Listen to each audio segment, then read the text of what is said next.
I am Olivia, 33 years old, and in my family the son gets everything. My parents paid my brother's rent, bought him a house, and cleared his massive debts without blinking. But at our annual Christmas dinner, he discovered I had quietly built a $36 million company completely on my own. He literally fell to the floor crying, demanding I hand over at least $17 million to make things fair. My mother screamed that I had stolen his future while my father slid a pen across the table. I just smiled, knowing I had already orchestrated their financial ruin. Before I continue this story, let me know where you are watching from in the comments below. Hit like and subscribe if you have ever had to stand up to toxic family members who tried to profit off your hard work. The shatter of crystal echoed through the formal dining room of my parents' sprawling suburban estate in Chicago. Red wine dripped down the imported floral wallpaper like blood. My mother Patricia stood at the head of the table, her chest heaving, the stem of her broken wineglass still clutched in her shaking hand. On the Persian rug at her feet, my 35-year-old brother Brandon was putting on the performance of a lifetime. He was hyperventilating, clutching his chest, rolling on the floor in a theatrical panic attack that a soap opera actor would envy. Between his exaggerated gasps, he pointed a trembling finger at the object that had triggered this utter meltdown. It was a crumpled copy of Forbes magazine lying face up near the fireplace. My face was on the cover. The headline, printed in bold black letters, announced my software company had just reached a $36 million valuation. "You stole his future!" my mother shrieked, her voice cracking with a hysterical edge that made the silver cutlery vibrate against the fine china. "You hid this wealth from us while your brother has been suffering. You selfish, greedy girl."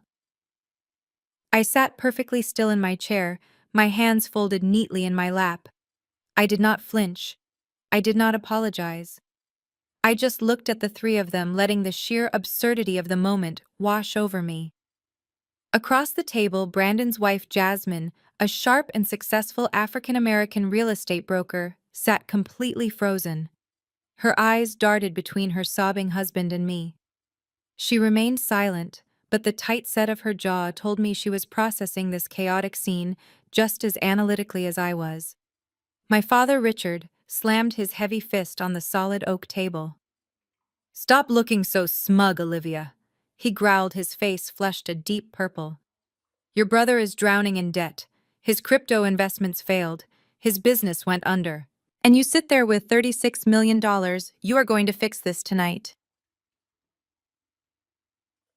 He reached into his tailored suit jacket pocket, pulled out a silver fountain pen, and practically threw it across the polished wood. It clattered aggressively against my dinner plate. "You are going to write a check right now," my father demanded, leaning over the table until he was inches from my face. $17 million. That makes things equal. It splits the family assets fairly. It is the only right thing to do after you deceitfully hoarded this money while we struggled to keep Brandon afloat. $17 million. He demanded it with the casual authority of a man asking someone to pass the salt. I looked down at the pen, then down at my brother, who was peeking through his fingers to see if his crying was having the desired effect. For my entire life, this was exactly how our household operated. The world always revolved around Brandon. When we were younger, my parents literally emptied my college savings account to buy him a luxury sports car because he felt insecure next to his wealthy fraternity brothers. Years later, when I desperately needed $5,000 to buy the initial server racks to launch my software platform, my father laughed in my face and told me not to waste his time with silly little hobbies. They had bought Brandon a $1.2 million house. They had quietly paid off his $400,000 credit card debt when his digital currency business went bankrupt. They had bled their own distribution company dry to fund his endless string of failures. And now, because I had spent the last 5 years working 80-hour weeks, skipping vacations, and building a massive enterprise in total secrecy, they felt entitled to half of my life's work. "You owe him," my mother sobbed, dropping to her knees to cradle Brandon's head against her chest. "He is your brother. He is the heir to this family. You have taken the spotlight and the resources that should have been his. You stole his destiny, Olivia. The financial abuse was so deeply ingrained in their psychology that they truly believed my success was a theft against Brandon. In their twisted reality, any money that belonged to me was simply money I was keeping away from him. You are not leaving this house until you make this right, my father added, moving to stand directly between me and the dining room archway. We are a family. We share our wealth. You are not going to be a billionaire while your brother loses everything. I took a slow, deep breath, inhaling the scent of roasted turkey and suffocating tension. I felt no fear, only a cold, clinical detachment. I had spent years preparing for the day they would inevitably find out about my company. I knew the guilt trips, the screaming, and the demands would come. What they did not realize was that I had not just built a tech empire. I had built an impenetrable fortress, and their attacks were completely useless. I smiled, letting them think they still had control. I picked up the silver fountain pen my father had thrown at me. It felt heavy, cold, and expensive. I turned it slowly in my hands, letting the silence stretch until my mother stopped her performative sobbing and Brandon peeked through his fingers again. I did not write a check. Instead, I placed the pen gently next to my untouched wine glass. $17 million, I said, my voice barely above a whisper yet loud enough to command the entire room. You want me to write a check for $17 million to equalize the family assets? It is only fair, my father said, crossing his arms and blocking the doorway like a bouncer. You have more than enough. Your brother needs capital to get back on his feet. I looked directly at Brandon, who was now sitting up on the rug, sniffling loudly while leaning against our mother's knees. Let us talk about fairness, Dad. Let us talk about family assets. I leaned forward, resting my elbows on the table. 2 years ago, when Brandon decided he was too good to rent an apartment like a normal person, you and Mom bought him the 5-bedroom property in Oak Brook.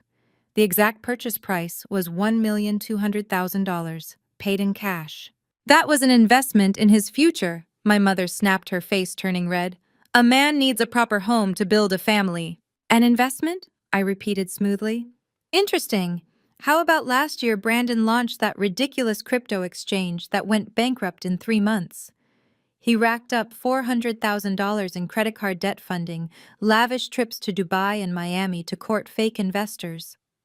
You liquidated a massive portion of your own company's operating capital to clear that debt. $400,000 wiped clean, just so he would not have to declare bankruptcy. He was a victim of market volatility, my father yelled, stepping closer to the table. You do not understand the pressure he is under. He is an entrepreneur. I understand business perfectly well, Dad, I replied, keeping my voice dangerously calm. Which brings me to my next point. 6 years ago, I came to you with a business plan, a meticulously researched, fully developed proposal for my software platform. I needed exactly $5,000 to lease my first server racks. I did not even ask for a gift. I asked you to co-sign a loan because I was working 2 minimum wage jobs and my credit was thin. Brandon scoffed from the floor, suddenly finding his voice. Your little computer project was a joke, Olivia. Nobody thought you would actually make money from it. I ignored him, keeping my eyes locked on my father. You told me $5,000 was a waste of money. You told me to get a real job as a receptionist. You said supporting my delusions would be bad parenting. I paused, letting the words hang in the heavy air. You refused to guarantee a $5,000 loan for your daughter, but you burned $1.6 million bailing out your son. And now you demand $17 million from the very project you called a joke. That is different, my mother shrieked, slamming her hand against the floor. He is your brother. We have to protect him. You are a woman, Olivia. You do not have the same responsibilities. You were supposed to find a husband to provide for you, not sneak around hoarding millions of dollars while your own flesh and blood starves. Jasmine shifted uncomfortably in her chair across from me. Her eyes widened at my mother's blatant misogyny. She looked at Brandon, who was nodding vigorously in agreement with our mother. I could see the disgust brewing behind Jasmine's calm exterior. Starves! I laughed, a sharp, cold sound that echoed off the high ceiling. Brandon is wearing a $3,000 suit right now. He drove here in a luxury SUV that you are paying the lease on. Nobody in this room is starving. You are just terrified that the world finally sees Brandon for exactly what he is. Do not speak about your brother that way, my father bellowed, pointing a thick finger at my face. He has potential. He just needs a proper runway. Your 17 million will give him the foundation he needs to launch his next venture. We are family, Olivia. We do not keep score. You have kept score my entire life. I shot back, my voice finally rising to match his volume. Every holiday, every graduation, every milestone. Brandon got the praise, the funding, the grace, and the second chances. I got the leftovers and the lectures. You never saw me as an equal. You only see me now because I have something you want. You owe us, Brandon yelled, scrambling to his feet. He pointed furiously at the Forbes magazine on the rug. I shared my connections with you. I introduced you to people. I practically gave you the confidence to start that company. I stared at him in pure disbelief. The delusion was so deep it was almost fascinating. You introduced me to exactly no one, Brandon. You mocked me every time I opened my laptop. You told your friends I was a loser. I gave you the drive, he insisted, his face twisted in desperate rage. If I had not been tough on you, you never would have worked so hard. I was the catalyst. That makes me part of your success. My mother stood up, smoothing her dress, her eyes flashing with a predatory gleam. He is right. We pushed you. We made you independent. You built this company on the foundation of the work ethic we instilled. Therefore, a portion of that company rightfully belongs to this family. You will write that $17 million check for your brother right now, or we will simply take you to court and take every single cent ourselves. I stared at my mother, absorbing the sheer audacity of her threat. But before I could respond, the most remarkable transformation occurred. Brandon's pathetic weeping stopped instantly. The supposed panic attack that had him writhing on the Persian rug vanished like smoke. He stood up, dusted off the knees of his expensive tailored trousers, and adjusted his cuffs.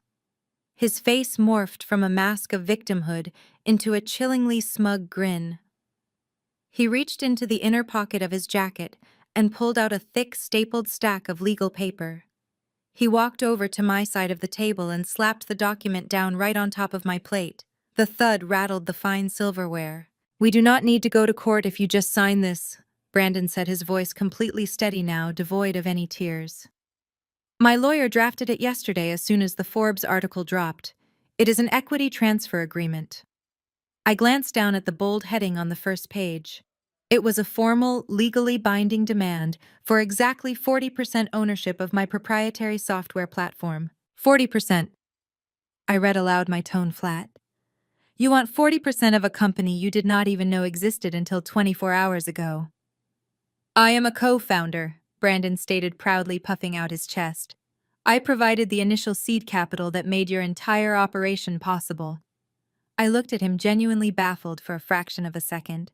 Seed capital? You have never given me a dime in your life. 10 years ago, Brandon said, leaning over the table, when your cheap little computer crashed during your finals, I let you borrow my old Dell laptop for 6 months. You used that machine to write your first lines of code. You used my hardware to build the foundation of your platform. In the tech world, providing the initial hardware is an infrastructure investment. That makes me an early-stage investor and a co-founder. 40% is actually a discount considering the risk I took. I stared at him, letting the absolute lunacy of his argument sink in. A 10-year-old virus-ridden laptop that he had tossed in a closet because the screen was cracked. He was using a piece of electronic garbage as the legal basis for claiming $14 million worth of equity. My father nodded firmly, crossing his arms. It is a rock-solid legal argument, Olivia. He gave you the tools to succeed. You used family resources. The contract is binding once you sign it, and it saves us all the embarrassment of a public lawsuit. Just sign the paper, transfer the shares, and we can all go back to enjoying our Christmas dinner as a united family. I looked across the table at Jasmine. She was staring at the contract with her mouth slightly open, her dark eyes reflecting pure shock. As a real estate broker, she understood contracts, and she clearly recognized the sheer predatory insanity of her husband's demand. She looked away, staring down at her lap, her hands gripping her napkins so tightly her knuckles were turning white. I picked up the document. The paper was heavy stock. Brandon had actually paid a lawyer to draft this extortion attempt. I flipped through the pages pretending to read. "So let me get this straight," I said, keeping my gaze fixed on the paper.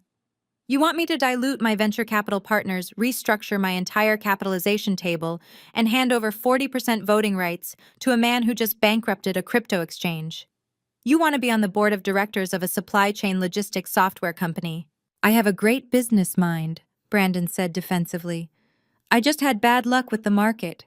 With me on the board, we can scale this thing globally." "You could not scale a lemonade stand," I replied. I gripped the thick stack of paper with both hands. With one swift, forceful motion, I ripped the entire contract perfectly in half. "What are you doing?" my mother gasped, lunging forward. I put the halves together and tore them again, shredding the legal threat into quarters. I let the pieces flutter down onto my plate, burying the roasted turkey and cranberry sauce under a pile of useless confetti. "I am leaving," I said, pushing my chair back. It scraped loudly against the hardwood floor. I stood up and grabbed my wool coat from the back of the chair. "You are not going anywhere," my father roared. He stepped directly into my path, his massive frame blocking the only exit from the dining room. "You are going to sit back down and we are going to finish this negotiation. You owe this family." I slipped my arms into my coat and looked him dead in the eye. "Move out of my way, Dad. If you block me for one more second, I will dial emergency services and report you for false imprisonment. Do you want police cruisers flashing their lights outside your house on Christmas Eve in front of all your wealthy neighbors? Because I will make that call right now." My father hesitated. The threat of public embarrassment was the only thing more powerful than his greed. His jaw clenched, but he slowly took a step to the side. I walked past him, my heels clicking sharply against the floorboards. I did not look back at my mother, who was shrieking my name, or at Brandon, who was furiously picking up the shredded pieces of his extortion attempt. I walked down the grand hallway, opened the heavy oak front door, and stepped out into the freezing Chicago night. The icy wind whipped across my face, a stark and refreshing contrast to the suffocating heat of that dining room. Snow was falling heavily, blanketing the upscale neighborhood. I marched down the driveway, my boots crunching in the fresh snow, and unlocked my car. I slid into the driver's seat, slammed the door shut, and let out a long, shaky breath. The silence of the car was absolute perfection. I reached forward to start the engine, eager to leave this toxic nightmare behind forever. Just as my finger pressed the ignition button, my phone lit up in the cup holder. It vibrated violently against the plastic. I picked it up, expecting a barrage of angry texts from my mother. Instead, it was a high-priority security alert from my private bank. The notification banner glowed bright red against my screen. "Urgent action required." I swiped open the message. Someone had just attempted to access my emergency trust account, the secure holding where I kept my liquid operational funds. They had failed the security questions 5 times in a row, triggering an automatic lockdown. I scrolled down to check the security log. The bank provided the IP address of the device attempting the hack. I recognized the network ping immediately. It was registered to the router inside my parents' house. While they were aggressively screaming at me down in the formal dining room, someone had been hiding upstairs, actively trying to drain my secure financial accounts. I stared at the glowing red security alert, illuminating the dark interior of my car. The absolute brazenness of it sent a fresh wave of adrenaline through my veins. While my father was physically blocking my exit and my mother was screaming about family loyalty, they had orchestrated a simultaneous digital heist. Brandon must have slipped away during the initial confrontation. Or perhaps they had hired a proxy to sit in one of the upstairs bedrooms, hammering away at my banking portal while I was distracted. I immediately tapped the emergency lockdown button on my banking app. Within seconds, my entire financial portfolio was frozen impenetrable to anyone, including myself, without a physical visit to my private wealth manager. I shifted my car into drive and pulled away from the sprawling estate, the tires crunching loudly over the fresh snow.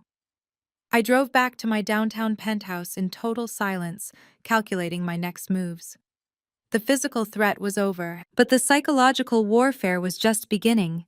I knew my mother better than anyone. Patricia never lost gracefully. If she could not extort me in private, she would try to execute me in public. I went to sleep that night with my phone on Do Not Disturb, fully prepared for the storm that would inevitably hit by morning. I woke up at 6 o'clock on Christmas morning to a phone that was practically vibrating off my nightstand. The screen displayed over 80 missed calls and hundreds of unread text messages. It was not a coordinated holiday greeting. It was a digital firing squad. I brewed a cup of black coffee, sat down at my kitchen island overlooking the Chicago skyline, and finally opened my social media applications. There it was, right at the top of my feed. My mother had published a 5-paragraph manifesto on Facebook tagging every single extended family member, family friend, and business associate she could find. She had even attached a heavily edited black and white photograph of Brandon looking agonizingly out of a window, appearing fragile and deeply sorrowful. The narrative she spun was a masterpiece of manipulative fiction.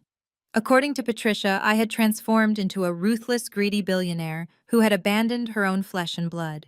She wrote that Brandon was suffering from severe clinical depression, a condition she claimed was entirely exacerbated by my cruel refusal to help him during his darkest hour. She painted him as a selfless, loving brother who had sacrificed his youth to support my dreams, only to be cast aside the moment I achieved success. The post continued with increasingly dramatic fabrications. She claimed I had shown up to their quiet Christmas Eve dinner just to flaunt my wealth, that I had laughed in their faces when they humbly asked for a small temporary loan to keep Brandon from losing his home, and that I had violently smashed dishes before storming out. She ended the public broadcast with a plea for prayers, stating that the family was completely heartbroken by the monster I had become. The response from the extended family was swift, brutal, and entirely predictable. My inbox was a toxic wasteland of guilt trips and outright insults. My Uncle David left a voicemail calling me a sociopath who had forgotten where she came from. My cousin Brenda, who had not spoken to me in 7 years, sent a massive block of text accusing me of driving my brother to the brink of suicide. Aunts who relied on my parents for social standing flooded my messages with Bible verses about greed and the sanctity of family, demanding I return to the house immediately to apologize and make things right. They were acting as perfect flying monkeys, carrying out my mother's bidding without ever questioning the validity of her claims. In the past, this coordinated emotional assault would have crushed me. When I was younger, the sheer terror of being ostracized by the entire family would have sent me running back to them begging for forgiveness, eager to pay whatever price they demanded just to restore the peace. But I was not that scared college dropout anymore. I was a 33-year-old executive who managed complex supply chain crises and negotiated with hostile corporate board members for a living. I recognized this tactic for exactly what it was: an extinction burst. They were losing control over their primary target, so they were escalating their behavior to extreme levels, desperately trying to force a reaction. So I gave them absolutely nothing. I did not type out a defensive reply. I did not post a counterstatement exposing Brandon's extortion attempt. I did not answer a single phone call to justify my actions or argue about the truth. I simply sat at my kitchen island sipping my coffee and watched the messages roll in. Total unbothered silence. My absolute refusal to engage was the one reaction Patricia had not prepared for. She thrived on conflict.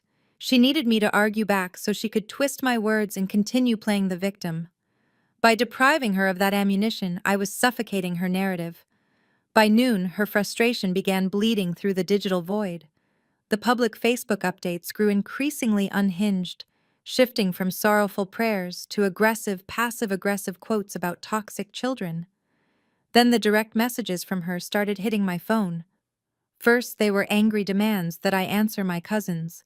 Then they devolved into erratic threats about exposing my personal life to the press.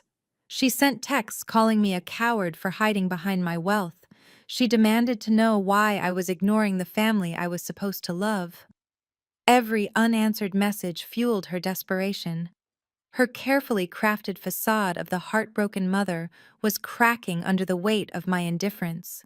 She was spiraling into a frantic rage, completely unaware that her public meltdown was giving me all the time and space I needed to prepare a counterstrike that would permanently dismantle their entire empire. The morning after Christmas brought a deceptive stillness. I woke up early, completed my usual workout, and sat down at my home office desk to review the upcoming quarter projections. The digital silence from my extended family was a welcome relief. My mother had apparently realized that flooding my personal inbox was useless. But my sense of victory was incredibly short-lived. At exactly 8 in the morning, my phone illuminated with an urgent incoming call from Ryan, my chief operating officer. Ryan never called before 9, unless the servers were actively crashing or a major enterprise client was threatening to pull their contract. I answered the call, my mind instantly shifting from family drama to executive crisis management.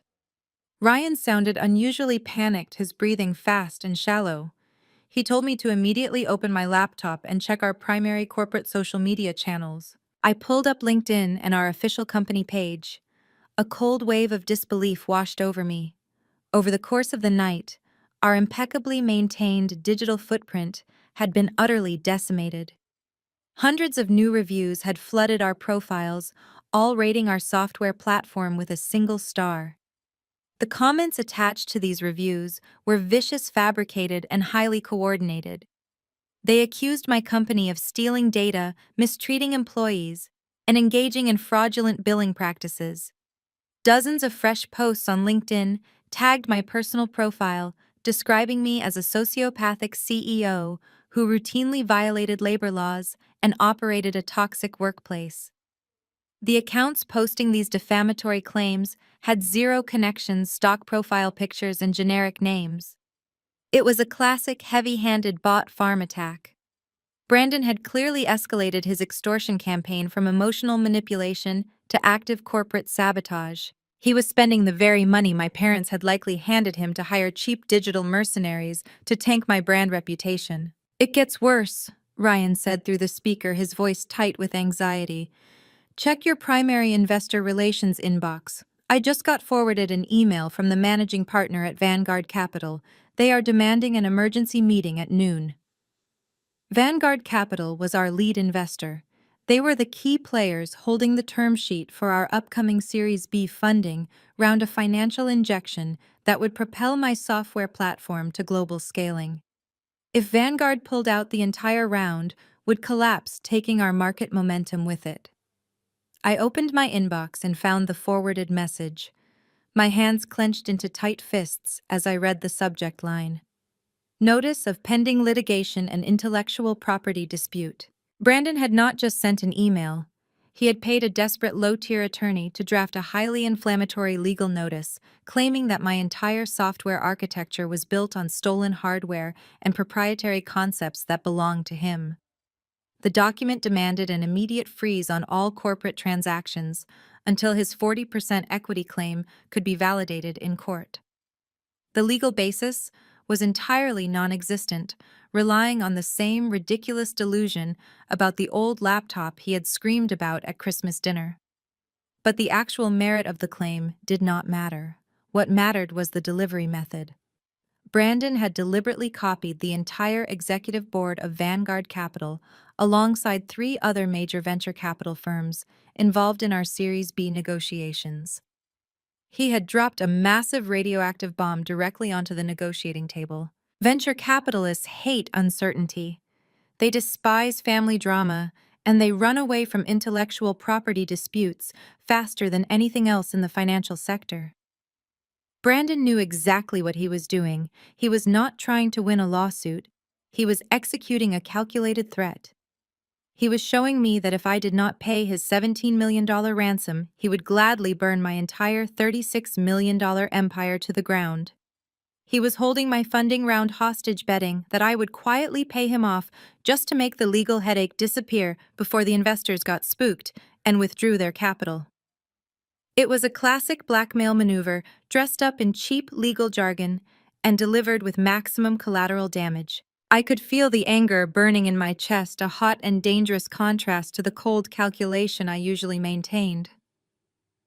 My brother, a man who had never worked an honest day in his life, was actively trying to destroy the livelihoods of the 80 employees who depended on my company. He was jeopardizing years of my grueling labor because he felt entitled to the fruits of my suffering. "Tell Vanguard we will take the meeting at noon," I instructed Ryan, forcing my voice to remain completely level. "Tell our legal team to draft a holding statement regarding a frivolous extortion attempt by an estranged family member. Have our IT department trace the origin of the Biot farm and flag every single fake review for immediate removal by the platform administrators. Do not show any panic. We handle this clinically." Ryan agreed and disconnected to execute my orders. I sat back in my chair, staring at the fraudulent legal notice glowing on my monitor. Brandon and my parents thought they had backed me into a corner. They believed that by threatening my professional reputation and my investor relations, they could force me into submission. They assumed I would act like the scared girl they used to bully, desperate to throw money at a problem just to avoid public embarrassment. They severely underestimated my tolerance for warfare. They had brought their petty, toxic extortion tactics into my professional arena. They had crossed the one boundary I fiercely protected. I reached for my phone, scrolling past the missed calls from my family, and found the private contact number for Harrison. He was the most ruthless, brilliant corporate attorney in Chicago, a man who specialized in crushing frivolous litigation and destroying corporate saboteurs. It was time to stop playing defense. I was going to obliterate them. I dialed Harrison immediately. He answered on the second ring, his tone as crisp and unforgiving as a freshly minted $100 bill. I explained the situation, detailing Brandon's fraudulent legal notice and the coordinated bot attack on my company's social platforms. I expected Harrison to recommend a massive public relations counteroffensive to protect the upcoming funding round. Instead, he chuckled a low and menacing sound that sent a shiver of anticipation down my spine. He told me to come to his downtown office within the hour. When I arrived, Harrison was already standing by the floor-to-ceiling windows of his corner suite, looking down at the frozen streets of Chicago. He was 45, impeccably dressed in a charcoal bespoke suit, possessing the lethal calmness of a predator studying its prey. He did not waste time with pleasantries. He turned around, gestured for me to sit at his massive mahogany conference table, and pushed a sleek tablet in my direction. "We are not fighting this in the court of public opinion," Harrison stated, his voice devoid of any emotion. "Public relations battles validate the attacker. If we issue press releases denying Brandon's claims, we give his extortion attempt legitimacy in the eyes of your venture capital investors. We will not legitimize a desperate shakedown." He tapped the tablet screen, bringing up a drafted legal document. "Instead, we strike directly at the source of his funding and his perceived safety net. We hit your parents. We are bypassing your brother entirely because he is merely the attack dog. Patricia and Richard hold the leash. This is a cease and desist order, but it is not addressed to Brandon. I have addressed it directly to your father's distribution company, naming their corporate entity as a partner in a coordinated campaign of tortious interference and corporate sabotage." I leaned forward, reading the aggressive legal jargon. Harrison had brilliantly linked the IP addresses from the bank hack attempt to the corporate network of my parents' distribution business. By demonstrating that family resources and company infrastructure were being used to actively damage my enterprise, Harrison was effectively threatening to sue their entire livelihood into oblivion. "If they do not retract the false claims and withdraw that ridiculous intellectual property notice by close of business today," Harrison explained smoothly, "I will file a lawsuit that will immediately freeze their corporate operational accounts. They want to play corporate warfare. We will show them what a real corporate execution looks like." I authorized the strike without a single moment of hesitation. Harrison hit send, dispatching the legal threat via email and certified courier directly to my father's executive office. While we waited for the inevitable fallout, Harrison instructed his paralegals to run a comprehensive forensic financial background check on my parents' distribution company. We needed to understand the exact structure of the entity we were threatening to dismantle. I sat in the leather chair, sipping a glass of sparkling water expecting to see a healthy, thriving business profile. My parents had always projected an image of untouchable upper-middle-class wealth, flaunting country club memberships and luxury vehicles. 10 minutes later, Harrison's lead investigator walked into the room holding a printed dossier. He looked grim.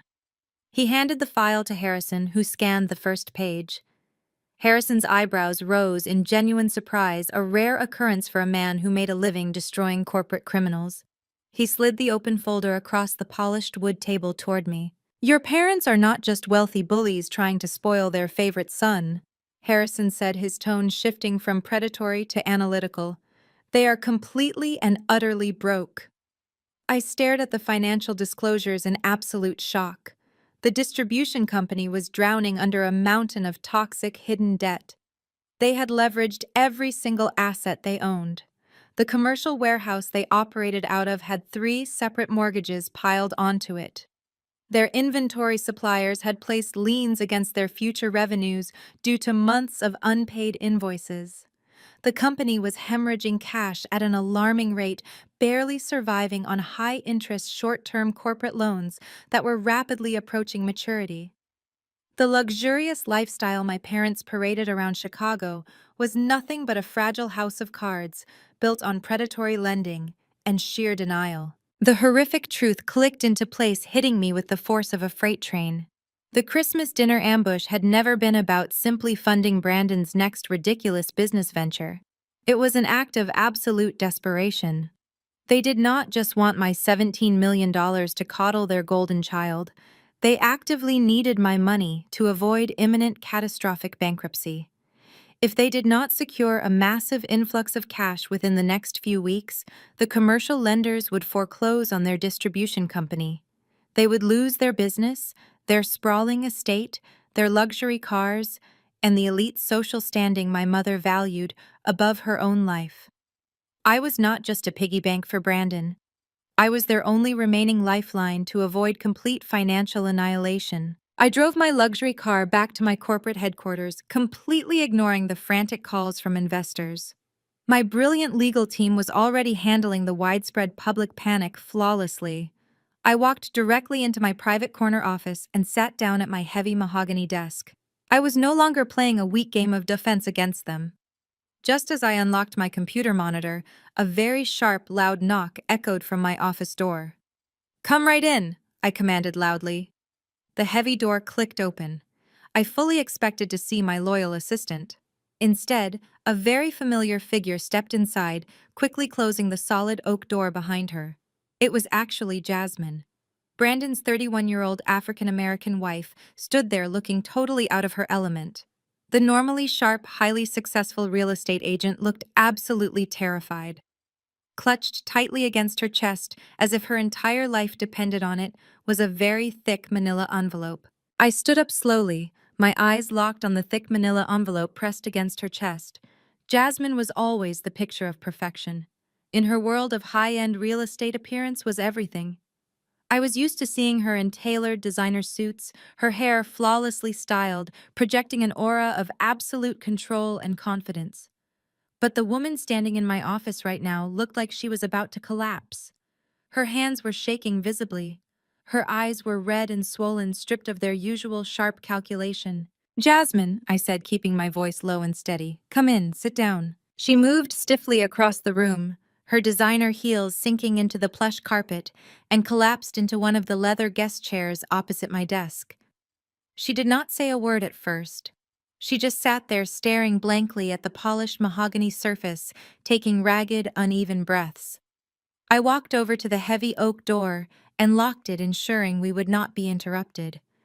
I pulled the blinds closed on the glass walls that overlooked the main operational floor of my company. Whatever she was about to show me, it was clearly explosive. I walked back to my desk, poured a glass of water from the carafe, and slid it toward her. "Drink this," I instructed, "then tell me exactly what is in that envelope." Jasmine reached out with trembling fingers. She took a small sip of water, swallowed hard, and then finally looked up at me. The sheer terror in her dark eyes was jarring. This was not the same woman who had sat quietly across from me at the Christmas dinner table 24 hours ago. This was a mother pushed to the absolute edge of survival. "He is going to destroy us, Olivia," she whispered, her voice cracking. "Brandon is going to destroy my entire life." She placed the thick manila envelope on the desk and pushed it toward me. I opened the metal clasp and pulled out a stack of dense legal and financial documents. The very first page was a formal notice of default and intent to foreclose.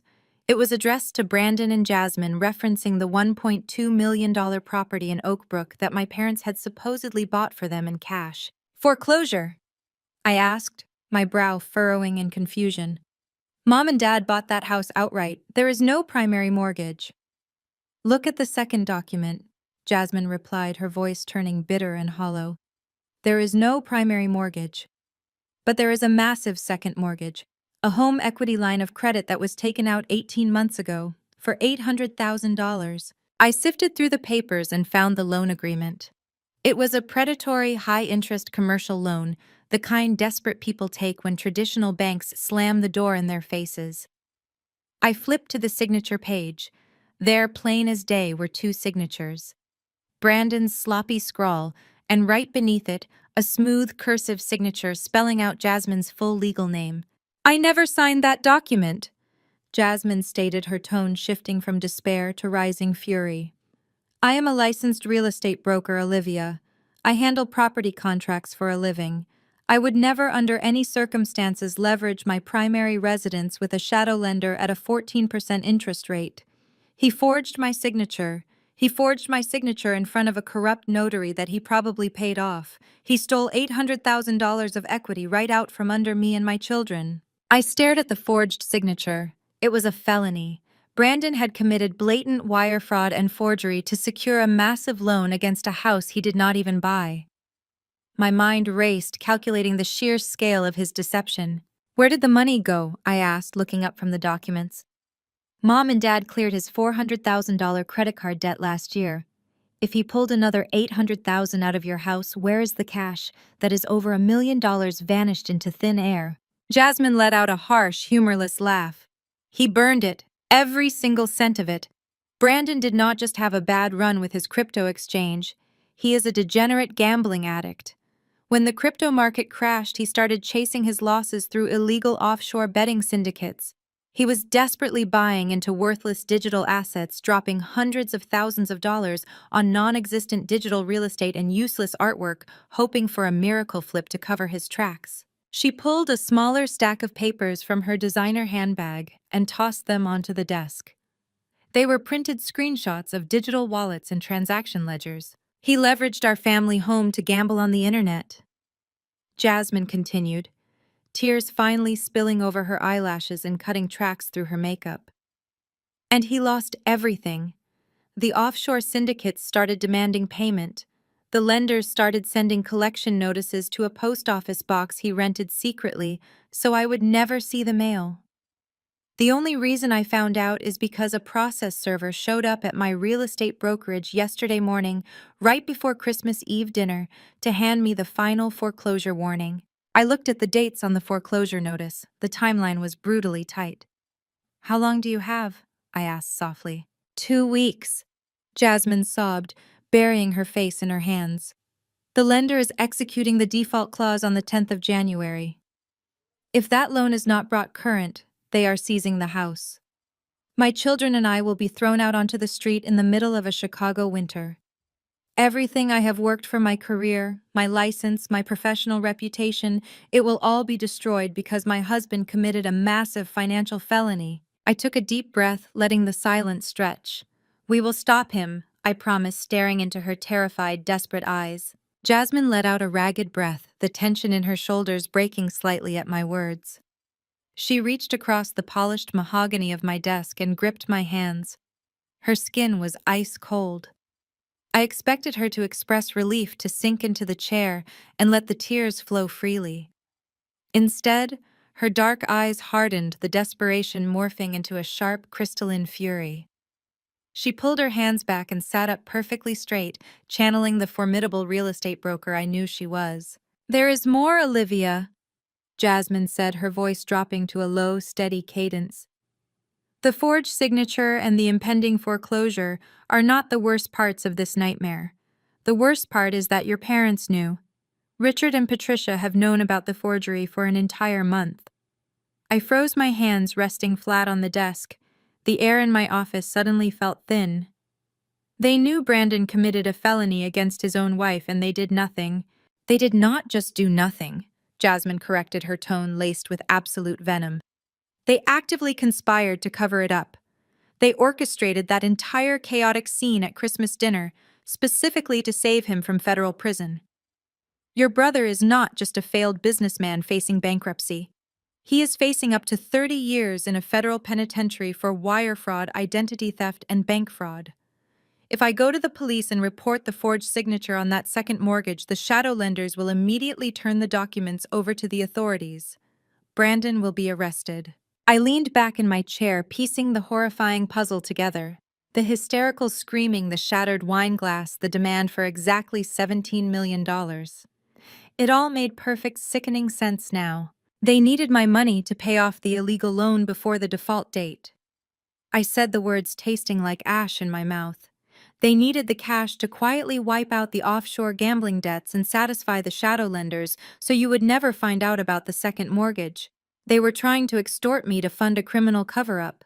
Exactly, Jasmine confirmed, pulling another folded document from her manila envelope. I found this in Brandon's home office safe last night while he was out drinking. It is a draft of a non-disclosure agreement. Your parents had their corporate lawyers prep it. If you had written that check or signed over the equity in your software company, they were going to use the funds to quietly extinguish the loan. Then they were going to force me to sign this non-disclosure agreement, keeping me completely blind to the fact that my husband had leveraged my home and forged my signature. They were willing to sacrifice your entire livelihood and my financial security just to keep their golden boy out of handcuffs. The sheer scale of the betrayal was staggering. My parents had always been toxic. They had always favored Brandon, funded his lifestyle, and dismissed my achievements. But this was a terrifying escalation. They had crossed the line from terrible parenting into active, organized criminal conspiracy. They looked at my $36 million company and did not see their daughter's hard work. They saw a get-out-of-jail-free card for their felon of a son.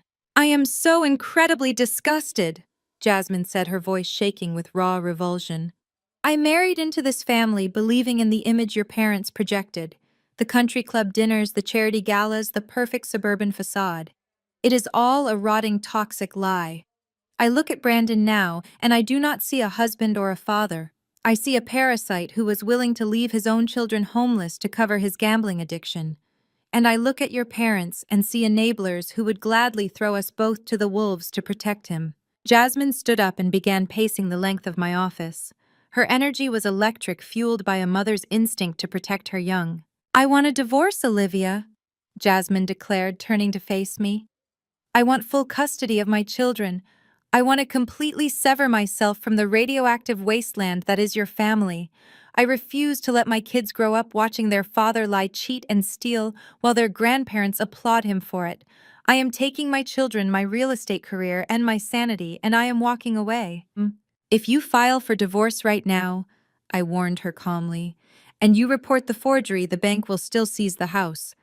Brandon will go to prison, but you will still be evicted. The foreclosure process does not stop just because one spouse committed a felony against the other. The lenders will take the property, liquidate it, and you will be left fighting a lengthy legal battle while trying to find a new home for your kids. Jasmine stopped pacing. She looked at me, the harsh reality of the legal system momentarily dampening her righteous anger. Then what do? I cannot stay married to a felon, and I cannot let him drag my children into poverty. You do not stay married to him, I assured her, standing up and walking over to where she stood. But you also do not play your hand yet. My parents and Brandon think they are the only ones playing a strategic game. They think they can bully and extort their way out of a federal crime. We are going to let them keep believing that. I walked back to my desk and picked up the drafted agreement. I tossed it directly into the trash can. The pieces of the board were visible now. I finally knew exactly how to position them. My parents and my brother had declared war, assuming I would fight completely fair. They had absolutely no idea I was about to rewrite the entire rulebook tonight. I smiled at Jasmine with pure resolve. Section 9, 1,000 words. I smiled at Jasmine with pure resolve. If you walk out on him today, I explained, leaning against my desk, Brandon will panic. My parents will realize you know about the forged mortgage. They will go into damage control mode, hire a defense attorney, drain whatever cash they have left to secure legal protection, and leave you holding the bag for the defaulted loan. You will lose the house, and they will drag out divorce proceedings for years to punish you. Jasmine swallowed hard, her dark eyes flashing with a mixture of terror and outrage. So what is the alternative? I go back to that massive house and willingly sleep next to a man who committed a federal crime against me. I pretend to smile warmly at your parents while they actively plot to destroy your company to save their criminal son. Yes, I stated, my voice completely unwavering. That is exactly what you are going to do. You are going to be the most supportive, incredibly oblivious wife Brandon has ever had. You are going to be my Trojan horse. Jasmine stared at me, the audacity of the plan registering in her dark eyes. The fear was gone now, replaced by the calculating intellect of a real estate broker who understood high-stakes negotiations. My parents are desperate, I continued, pacing slowly. Desperate people make sloppy mistakes, but they are also incredibly arrogant. They think of you as just Brandon's beautiful wife, a supporting character in their drama. They will never suspect you of orchestrating their downfall. What exactly do you need me to do? Jasmine asked, her tone shifting into pure business mode. I need undeniable bulletproof evidence of their systemic financial crimes, I told her. Harrison and I can squeeze them legally, but to obliterate their leverage we need internal records. My father operates his distribution company like a mafia boss. He keeps physical copies of his illicit ledgers, tax documents, and shadow accounts in the safe inside his home office. He also keeps the corporate pension fund records there. Jasmine nodded her mind, working through logistics. Richard's home office is always locked, but Patricia keeps a spare brass key in the false bottom of her jewelry box. She showed it to me once when she needed me to retrieve a necklace. They think I am clueless about their finances. They will not change their security habits around me. Perfect, I said. You need to access that office when they are out. You cannot take physical documents. If anything goes missing, they will shred the rest. You need to photograph everything. I walked to a secure cabinet, unlocked it, and pulled out an unregistered smartphone. I powered it on and handed it to her. This is a sterile device, I explained. It has no connection to your personal data or their home network. It only runs on an encrypted virtual private network. I installed a single document scanning application on it. Every time you photograph a ledger, the file is instantly uploaded to an offshore cloud server that only Harrison and I can access. The moment the upload completes, the file deletes itself from the device. If Brandon finds the phone, it will look empty. Jasmine took the phone. I can do this. Brandon spends every afternoon at his sports club. Patricia leaves the house every Tuesday and Thursday for charity luncheons. The house is completely empty for 3 hours on those days. You have to be meticulous, I warned her. We need proof of tax evasion and embezzlement. My parents are using their business to launder money to keep Brandon afloat. We are going to map out their financial facade, trace every stolen dollar, and build a legal trap with absolutely no loopholes. When we spring it, they will not have a single avenue of escape. What is the ultimate endgame, Olivia? Jasmine asked, gripping the sterile phone tightly in her hands. I need to know my children will be safe when the explosion happens. The endgame is total financial annihilation for them and complete unbreakable security for you, I promised her. Harrison and I are preparing a massive corporate maneuver behind the scenes. Once we have the internal ledgers, I will have the immediate leverage to force a hostile takeover of their distribution company. We will legally strip them of all their assets. When the dust finally settles, I will ensure the Oakbrook house is transferred directly into a protected trust exclusively for you and your children. Brandon will be left with absolutely nothing and facing federal indictment. Jasmine let out a long, slow breath. The sheer magnitude of the strategy was immense, but she did not flinch. She reached into her designer handbag, pulled out a compact mirror, and carefully wiped away the remaining traces of her tears. She smoothed her immaculate suit jacket and lifted her chin proudly. The terrified victim had vanished entirely, replaced by a ruthless operative ready to dismantle her abusers from the inside out. "I am going to destroy him," Jasmine said softly, her voice carrying a cold, lethal promise. "For every single lie he told me, for putting my children at severe financial risk, I am going to tear his entire life down." "We are going to tear it down together," I corrected her smoothly. "Go home. Comfort him when he complains endlessly about me. Let them think their extortion plan is working perfectly. Buy us the exact time we need to arm the warhead." Jasmine stood up, slipping the sterile phone safely into a hidden compartment of her handbag.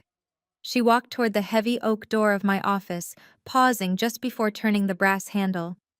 She looked back at me, a fierce, unbreakable alliance now permanently forged between us. She gave me a single determined nod, and then stepped out into the hallway, heading straight back into the lion's den. The heavy oak door clicked shut, leaving me alone in the quiet hum of my executive office. I walked over to the windows, pulled the blinds open, and stared out at the freezing Chicago skyline. The game had fundamentally shifted. Over the next 3 weeks, Jasmine executed her role with a level of theatrical brilliance that left me genuinely awestruck. She returned to the sprawling Oakbrook estate that very afternoon and immediately slipped back into her carefully curated persona. When Brandon complained about my supposed greed, she rubbed his shoulders and offered him sympathetic affirmations. When Patricia ranted about my lack of family loyalty, Jasmine poured her a glass of expensive Chardonnay and nodded in absolute agreement. They bought her performance entirely. To them, she was merely an extension of Brandon, a pretty accessory who lacked the intellect to understand their complex financial maneuvers. That arrogance became their fatal vulnerability. Jasmine struck for the first time on a Tuesday afternoon. Brandon had left for his exclusive sports club to play squash, burning money they did not actually have, while Patricia was attending a high society charity luncheon downtown. Richard was occupied at the distribution company warehouse, leaving the massive estate completely empty. Jasmine moved swiftly. She walked into the master bedroom, opened Patricia's ornate jewelry box, lifted the velvet false bottom, and retrieved the small brass key. Within seconds, she unlocked the heavy door to Richard's private home office. She locked it behind her, ensuring she would not be caught off guard if someone returned unexpectedly. She pulled the sterile smartphone from her handbag and went to work.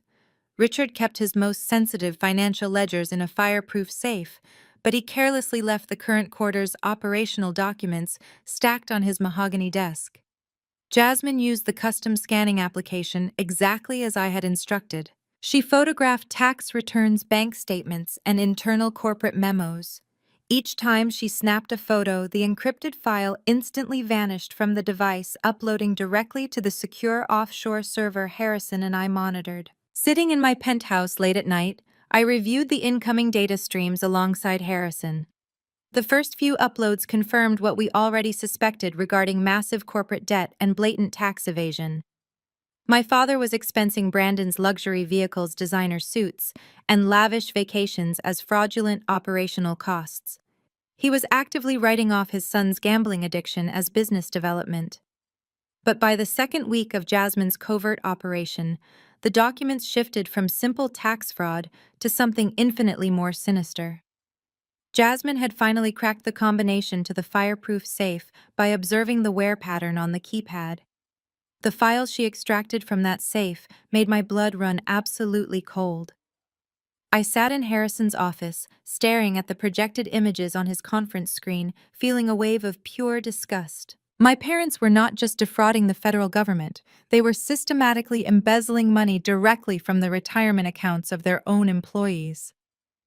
The distribution company maintained a pension fund for its warehouse workers, drivers, and logistics staff, people who broke their backs loading trucks in the freezing cold for decades to earn a modest retirement.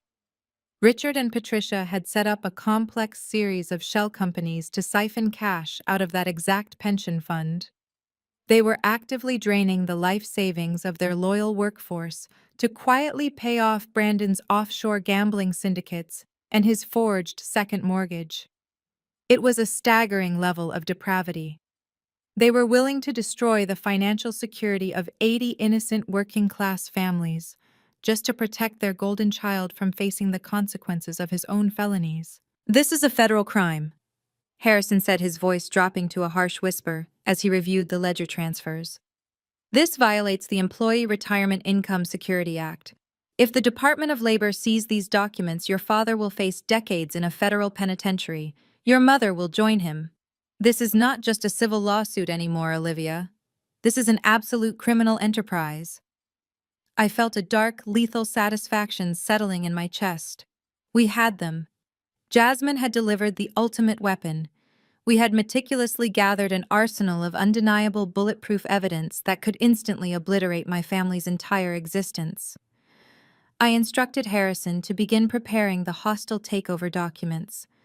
I was going to use these stolen pension ledgers as the ultimate leverage to seize total control of their distribution company, liquidate their assets, restore the employees' retirement funds, and leave my parents and Brandon with absolutely nothing. We were perfectly positioned to execute the kill shot. We spent the next 4 days finalizing the corporate acquisition trap.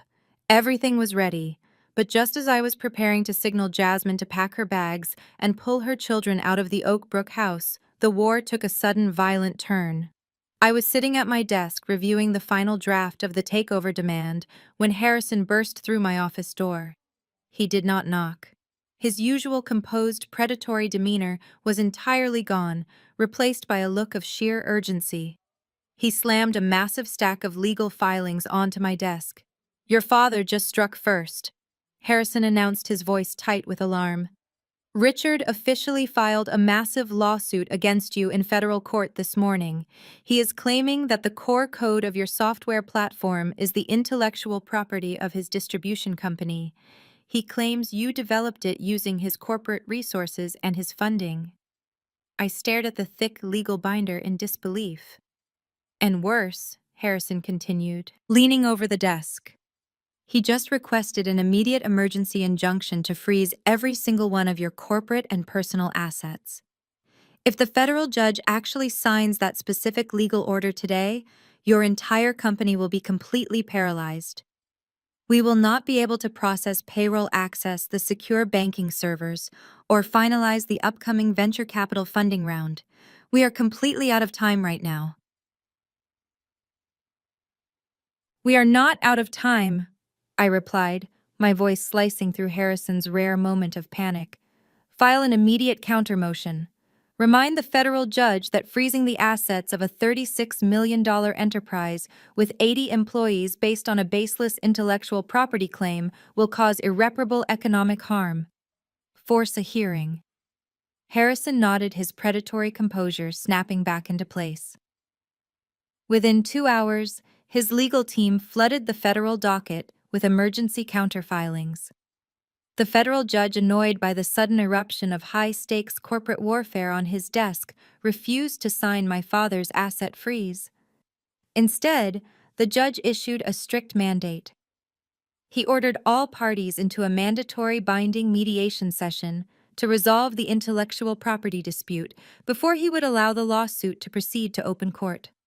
We were given exactly 48 hours to prepare. The mediation took place in a sterile, glass-walled conference room on the 40th floor of a neutral legal facility in downtown Chicago. A massive, polished granite table dominated the space. Harrison and I arrived early. I wore a tailored midnight blue suit, my hair pulled back into a severe twist, projecting absolute impenetrable authority. Harrison sat beside me, his briefcase resting on the table like a loaded weapon. At exactly 10 in the morning, the heavy glass doors opened. My family walked in. My father entered first, wearing a custom suit that was undoubtedly paid for by his employees' stolen pension funds.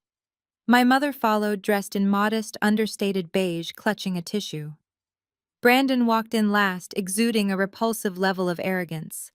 He swaggered to the table, pulling out his chair with an exaggerated sigh, acting as if this multi-million-dollar extortion attempt was a tedious interruption to his busy schedule.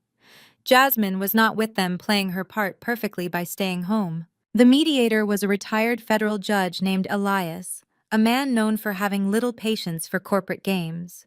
He activated the official recording device in the center of the table, stating the date the parties present and the nature of the intellectual property dispute. The moment the red recording light clicked on, my mother launched into her performance. It was a masterclass in psychological manipulation. Patricia pressed the tissue to her eyes, forcing tears to spill over her carefully applied makeup. She spoke directly to the mediator, her voice trembling with manufactured heartbreak. She spun a tragic tale of a family business that had given everything to support a rebellious, troubled daughter. She claimed that my father had mentored me, funded my education, and provided the proprietary logistics data that formed the backbone of my software platform.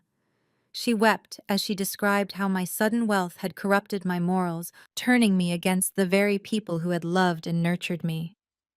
I did not interrupt her. I did not roll my eyes, cross my arms, or display a single ounce of defensive body language. I sat perfectly still, my hands resting flat on the granite table, my face a mask of stone. I maintained unblinking eye contact with my mother as she lied on the official mediation record. In a normal family conflict, this was the exact moment where the victim would break. They would start screaming, defending themselves desperately, trying to correct the false narrative. But I knew the absolute rules of legal combat. Every single lie Patricia told was being recorded.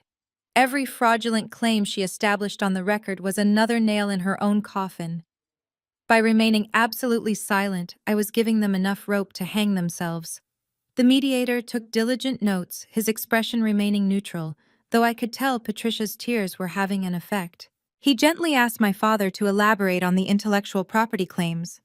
My father recited a fabricated story about how my software code was developed on his company time, using his warehouse logistics models as a testing ground.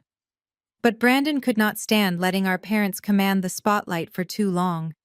He leaned forward aggressively, interjecting himself into the proceedings. He pointed a finger at me, his face twisted in a familiar sneer. Brandon officially entered his demands onto the record.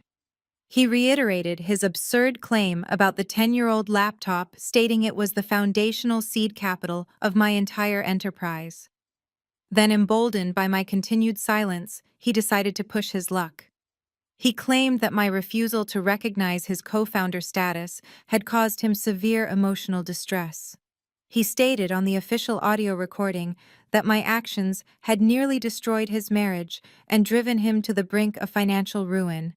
"We are not asking for much," Brandon stated, looking at the mediator with a sickeningly earnest expression. "We just want what is fair." Originally, I offered to settle this dispute for a simple transfer of 40% equity or a cash buyout of $17 million. But given the severe emotional trauma my sister has maliciously inflicted upon me and my parents over the past week, and the immense legal fees we have been forced to incur just to claim what is rightfully ours, that number is no longer sufficient. I am officially updating our settlement demand. We require a flat, immediate cash buyout of $20 million. If she signs the transfer today, we will drop the intellectual property lawsuit and walk away. If she refuses, we will drag this out in federal court until her company is completely bankrupt. The sheer audacity of the demand hung in the air. $20 million. Brandon had just documented a textbook extortion attempt on a legally binding audio recording. He sat back in his chair, folding his arms behind his head, looking at me with a triumphant grin. He honestly believed he had won. He thought my silence was the silence of a defeated woman who had finally realized she was cornered. The mediator looked down at his legal notepad with absolute disgust. Clearly preparing to reprimand my brother for his extortion attempt. Before the judge could speak, Harrison raised his hand. The slight gesture commanded the room. Harrison unlocked his leather briefcase. The metallic clicks echoed sharply in the silent room, sounding like the cocking of a loaded weapon. He withdrew a meticulously organized stack of documents bound in red folders and placed them squarely on the granite table. Judge Elias. Harrison began, his voice a lethal baritone. We are not here to negotiate. We are here to enter into the record undeniable proof that this lawsuit is a malicious extortion attempt. The plaintiffs are not seeking compensation for stolen code. They are desperately attempting to secure $20 million to cover up a massive federal criminal enterprise. My mother gasped, clutching her throat. My father shifted violently, his face draining pure white.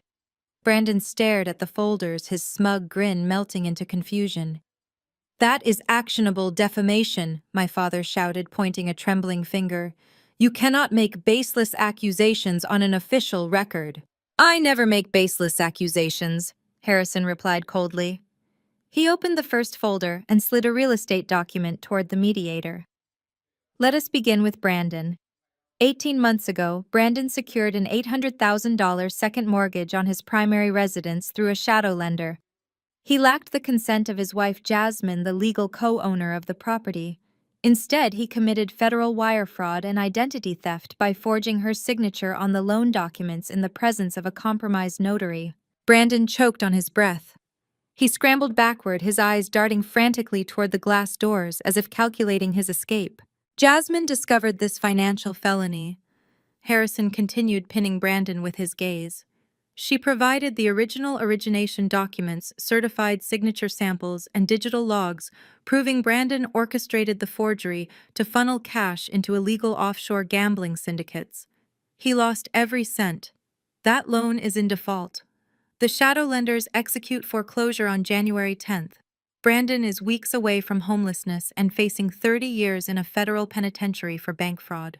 The mediator scanned the forged signatures and the forensic analysis. The judge's expression hardened into granite. He looked at Brandon with absolute revulsion.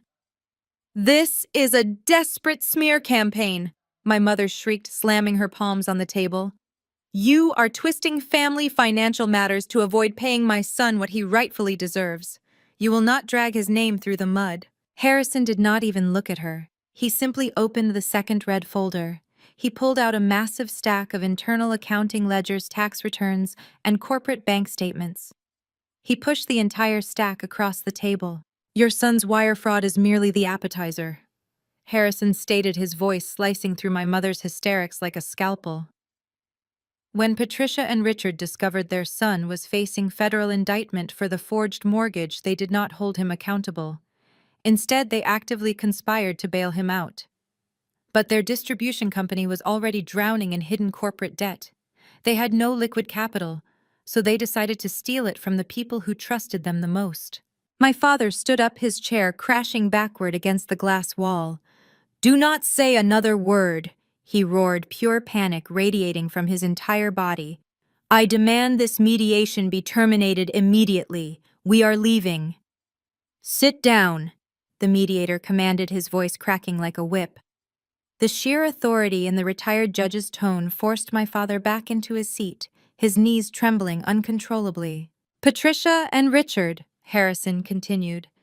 His eyes locked onto my parents, systematically embezzled over $1 million directly from their own employees' retirement pension fund. They established a complex network of shell companies to quietly siphon the life savings of their warehouse workers and logistics staff. They committed severe violations of the Employee Retirement Income Security Act. They committed massive tax evasion by expensing Brandon's gambling debts and luxury lifestyle as fraudulent operational costs. They actively drained the retirement security of 80 innocent, hardworking families just to keep their felon son out of handcuffs. Harrison tapped the stack of ledgers. We have the internal routing numbers. We have the hidden bank accounts. We have the exact dates of every single illegal transfer. Every piece of paper in this room was acquired legally from the inside. Your entire distribution company is a rotting criminal enterprise running on stolen pension funds. The silence in the conference room was absolute and terrifying. The air felt suffocatingly heavy. My mother sat frozen, her mouth open in a silent scream of pure terror.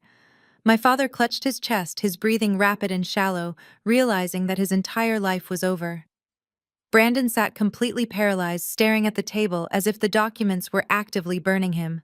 They realized the embezzled funds were not enough to cover the massive balloon payments on their own corporate debt and Brandon's shadow loan, Harrison concluded, turning his attention fully to the stunned mediator. They faced total financial annihilation, so they targeted my client. They orchestrated a violent confrontation on Christmas Eve to extort $17 million from her. When she refused, they fabricated this intellectual property lawsuit. They attempted to freeze the assets of her $36 million software platform, hoping to force a quick cash settlement before their own lenders seize their assets. They are using the federal court system to execute a $20 million extortion plot to cover up a multi-million-dollar federal embezzlement scheme. The mediator slowly lowered his pen. He looked at my parents and my brother, his face a portrait of profound judicial fury. He reached out and pressed the button on the recording device, ensuring every single word of Harrison's presentation was permanently etched into the official legal record. The trap had snapped shut with bone-crushing force. There was no escape. The trap had snapped shut with bone-crushing force. There was no escape. The mediator leaned forward, his face pale with revulsion, and pressed a heavy silver button on the recording console. The harsh mechanical beep echoed through the glass conference room like a final gunshot. He stared directly at my parents with an expression of unadulterated contempt. I have mediated complex corporate disputes for 25 years. The retired judge stated, his voice trembling slightly with suppressed rage. I have seen immense greed. I have seen calculated deception. But I have never witnessed a family attempt to utilize the federal court system as a shield for a multi-million-dollar embezzlement scheme against their own employees. He closed his leather-bound legal pad with a definitive, aggressive snap. This mediation is over. The plaintiff's intellectual property claims are entirely baseless and fraudulent. I am terminating these proceedings immediately, and I am formally referring the financial evidence presented in this room to the United States Attorney's Office. You are not walking out of here with a $20 million settlement. You are walking out of here directly into a massive federal criminal investigation. The crushing reality of the judge's words finally penetrated the dense armor of my parents' immense arrogance. The absolute panic did not arrive gradually. It struck them like a violent physical blow. My father, Richard, was the first to physically break. He grabbed his chest, his thick fingers frantically clawing at the expensive fabric of his custom-tailored suit. His face, previously flushed with victorious rage, rapidly drained to a sickly, translucent shade of gray. He began to gasp loudly, his breath catching in his throat in harsh, ragged wheezes.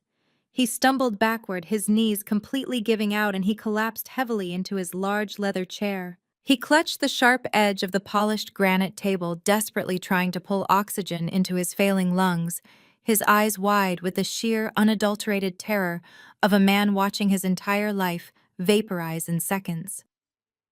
I cannot breathe. My father wheezed, his voice reduced to a pathetic, rattling croak. Patricia, I cannot catch my breath. But my mother did not even look at him. She did not reach out a single hand to comfort her husband of 35 years. Patricia's survival instinct was entirely feral, and right now she fully realized the ship was rapidly sinking. She looked at the stacked red folders containing the stolen pension records, then turned her head slowly to look at Brandon. The long-standing illusion of the perfect, loyal family completely disintegrated in the span of a single heartbeat. You did this, Patricia hissed. The warm maternal affection she had faked just moments ago vanished entirely. Her face twisted into a grotesque mask of pure, vicious hatred. She pointed a shaking, accusing finger directly at Brandon's face. You parasite. You absolute worthless parasite. You ruined us. Brandon recoiled violently as if she had physically slapped him across the face. Me? He yelled, his voice cracking with panic. You were the ones who moved the money. You signed off on the corporate transfers. You told me it was handled. We moved that money to save you from federal prison, you complete idiot. My mother screamed, her voice reaching a hysterical, ear-piercing pitch. She slammed her bare hands onto the table, leaning aggressively toward her former golden child. We risked everything. We risked the company. We risked our entire retirement to cover up your disgusting gambling addiction. We bailed you out of your miserably failed crypto businesses over again. We bought your house. We paid your credit cards. And you still managed to forge your wife's signature and get yourself targeted by offshore lenders. You dragged us into the mud with you. I never asked you to steal from the pension fund, Brandon roared back, completely abandoning any lingering pretense of familial respect. You made that choice. You were the ones committing tax fraud for years before I even took that loan. Do not put your federal crimes on me, Mom. If the feds come knocking, I will tell them exactly who orchestrated those illegal shell companies today. I will turn state's evidence against both of you in a heartbeat to save myself. My mother let out a sound that was half scream, half growl. She lunged across the granite table, her manicured hands actively clawing at Brandon's suit jacket. I will kill you myself, she shrieked, entirely losing her mind. I gave up my entire life for you. I sacrificed my relationship with my own daughter to protect your fragile ego. I enabled your pathetic, lazy existence because you were too weak to survive in the real world. You are a massive, humiliating failure, Brandon. Brandon violently shoved her hands away, his face purple with rage. You created me! He screamed right back at her, spittle flying from his lips. You told me I was a genius. You handed me money every time I asked. You taught me that rules did not apply to me. You are a toxic, suffocating enabler. You and Dad built this entire criminal mess because you cared more about your country club reputation than running a legitimate business. Down at the far end of the table, my father slipped out of his chair entirely. He hit the carpeted floor. He landed with a heavy thud, aggressively pulling at his collar, his lips turning a faint shade of blue. He was experiencing a full-blown panic attack, drowning in a sea of adrenaline and terror. He reached a trembling hand up toward the table, silently begging for help.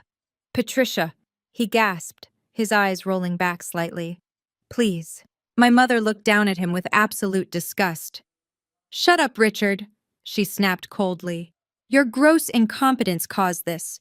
If you had just managed the business correctly, we would not be sitting here facing federal indictment. I sat perfectly still, watching the toxic carnage unfold. I felt absolutely nothing. The mediator immediately reached for the intercom on the granite table, buzzing the front desk to call for paramedics. Harrison calmly closed his red folders, the sharp snapping of the clasps cutting through my father's ragged wheezing. I stood up, smoothing the front of my midnight blue suit. I did not spare a single glance for the man gasping on the floor, nor did I acknowledge my mother and brother, who were still locked in a vicious verbal deathmatch. We are leaving, I told Harrison. My mother snapped her head toward me. You cannot just walk out, she screamed, abandoning her fight with Brandon to lunge toward my side of the table. You have to fix this, Olivia. You have $36 million. You can pay back the pension fund before the federal investigators audit the distribution company. If you walk out that door, your father goes to prison. Then he better hire a good defense attorney, I replied, my voice chillingly devoid of empathy. I am not spending a single cent of my company's capital to subsidize your federal crimes. You made your choices. Now you will get to live the rest of your life paying for them. Harrison picked up his briefcase. I highly suggest you retain white-collar criminal counsel immediately, Patricia. The Department of Labor does not negotiate. Without another word, Harrison and I walked out of the glass conference room. We left them trapped in their own self-made destruction. The intellectual property lawsuit was effectively dead, but the war was not entirely over yet. I knew my parents.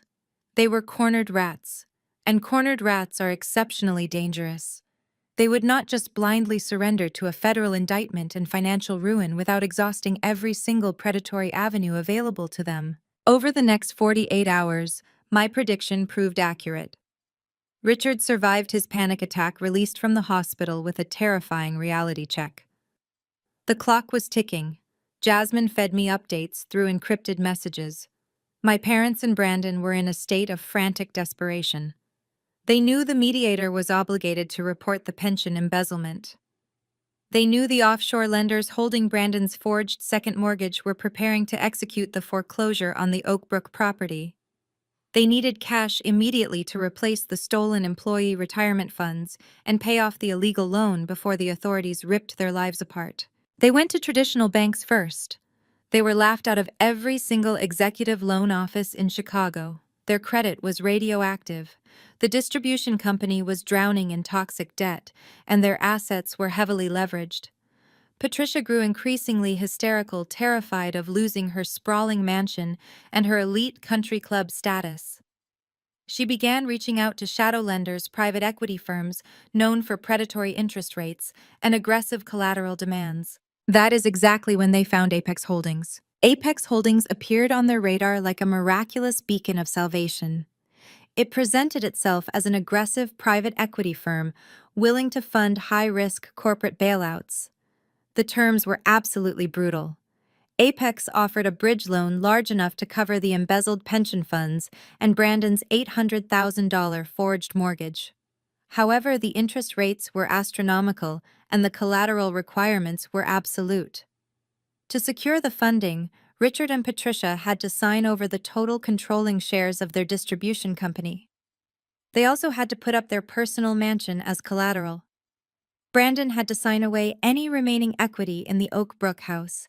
They were signing away their entire existence, placing their heads directly into a financial guillotine. But they were so blinded by the immediate terror of federal prison that they did not hesitate. Jasmine reported that my father wept with relief when the preliminary term sheet arrived. My mother celebrated by pouring a glass of expensive champagne, praising her own brilliant business acumen for finding a willing investor at the 11th hour. They genuinely believed they had outsmarted everyone. They thought they had successfully covered up the federal crimes, saved their precious golden child from incarceration, and preserved their wealthy suburban facade. The arrogance returned almost instantly. The paralyzing fear that had gripped them in the mediation room evaporated, replaced by their typical suffocating narcissism. On Friday evening, my phone illuminated with a new voicemail. It was from Patricia. I played it on speakerphone in my penthouse, listening to her triumphant tone. "Well, Olivia," my mother gloated, her voice laced with supreme condescension. "I suppose you thought you had destroyed us. You thought we would come crawling back to you begging for your little software money. But you severely underestimated this family. We just secured a massive capital injection from serious high-level private equity investors. They looked at our distribution company and saw immense value, something you were always too blind and selfish to see. We are paying off your brother's debts, and we are expanding. We do not need you. We never needed you. You can keep your pennies. We are moving on to bigger and better things." The voicemail clicked off. I sat at my kitchen island, staring at the Chicago skyline, and let out a soft, dark laugh. The sheer blinding ignorance was almost poetic. Patricia and Richard were currently popping champagne, toasting to their miraculous salvation. They were celebrating the shadow firm that had just handed them a lifeline. They had no idea. They did not research the corporate structure of their saviors. They did not dig into the anonymous holding companies shielding the private equity firm's true ownership. If they had, they would have realized the catastrophic fatal error they had just made. Apex Holdings was not a random equity group. I created Apex Holdings. I funded it entirely with the profits from my software platform. They did not outsmart me. They had just legally signed over every single thing they owned directly to me. The luxurious glass-walled offices of Apex Holdings occupied the entire top floor of one of Chicago's most prestigious skyscrapers. The reception area was an intimidating expanse of polished marble minimalist art and floor-to-ceiling windows offering panoramic views of the city. A meticulously groomed receptionist directed my family to the executive boardroom. Richard, Patricia, and Brandon walked with a renewed swagger. The terror of the mediation room had been completely overwritten by the arrogant confidence of people who believed they had just pulled off the financial heist of the century. They had the signed transfer documents in hand, ready to officially hand over their entire distribution company and their personal real estate as collateral to the shadowy equity firm. They believed they were saving themselves. They entered the massive boardroom. The room was dominated by a 50-foot custom walnut table surrounded by ergonomic leather chairs. The atmosphere was deliberately cold and intimidating. At the far end of the table, a single high-backed leather executive chair was turned away from the door, facing the spectacular view of the Chicago skyline. A sleek silver nameplate sat on the polished wood surface, simply reading Founder and Chief Executive Officer. "We are here for the final signing," my father announced to the empty room, his voice booming with forced authority. "We have the executed collateral agreements for the bridge loan. Let us get this done so we can initiate the wire transfers today." The leather chair did not move. "Excuse me?" Brandon chimed in, stepping further into the room, clearly irritated by the lack of a red carpet reception. "My father is speaking to you. We are the principals of the distribution company. We are here to close the bailout package with Apex Holdings." My mother, sensing the unusual silence, stepped closer to Richard. She smoothed the front of her designer dress, her eyes narrowing at the back of the chair. "I must say this is highly unprofessional," Patricia remarked, her tone dripping with entitlement. "We expect to be greeted properly considering the magnitude of the assets we are bringing to your firm." I let the silence stretch for exactly 10 more seconds. I let them steep in their own arrogance, letting them savor their final moments of perceived victory. Then, with a slow, deliberate motion, I placed my hands on the armrests and swiveled the heavy leather chair around to face them. I did not smile. I did not speak. I simply sat there, dressed in an immaculate razor-sharp white pantsuit, my hands steepled beneath my chin. I met their gaze with absolute unyielding coldness. The physical reaction was instantaneous and profoundly satisfying. My father stopped breathing entirely, his mouth hanging open in a silent, grotesque gasp. The color drained from his face so fast he looked like a corpse. Brandon staggered backward, actually colliding with the glass door behind him, his eyes wide with a terror so pure it was almost primal. My mother, the grand orchestrator of all this misery, let out a sound that was less of a scream and more of a strangled, animalistic wheeze. She clutched the edge of the conference table, her knees visibly buckling beneath her. "What? What are you doing here?" my father stammered, his voice reduced to a pathetic, trembling whisper. "Where is the CEO of Apex Holdings?" I leaned forward slowly, resting my forearms on the mahogany table. "You are looking at her, Richard." "No!"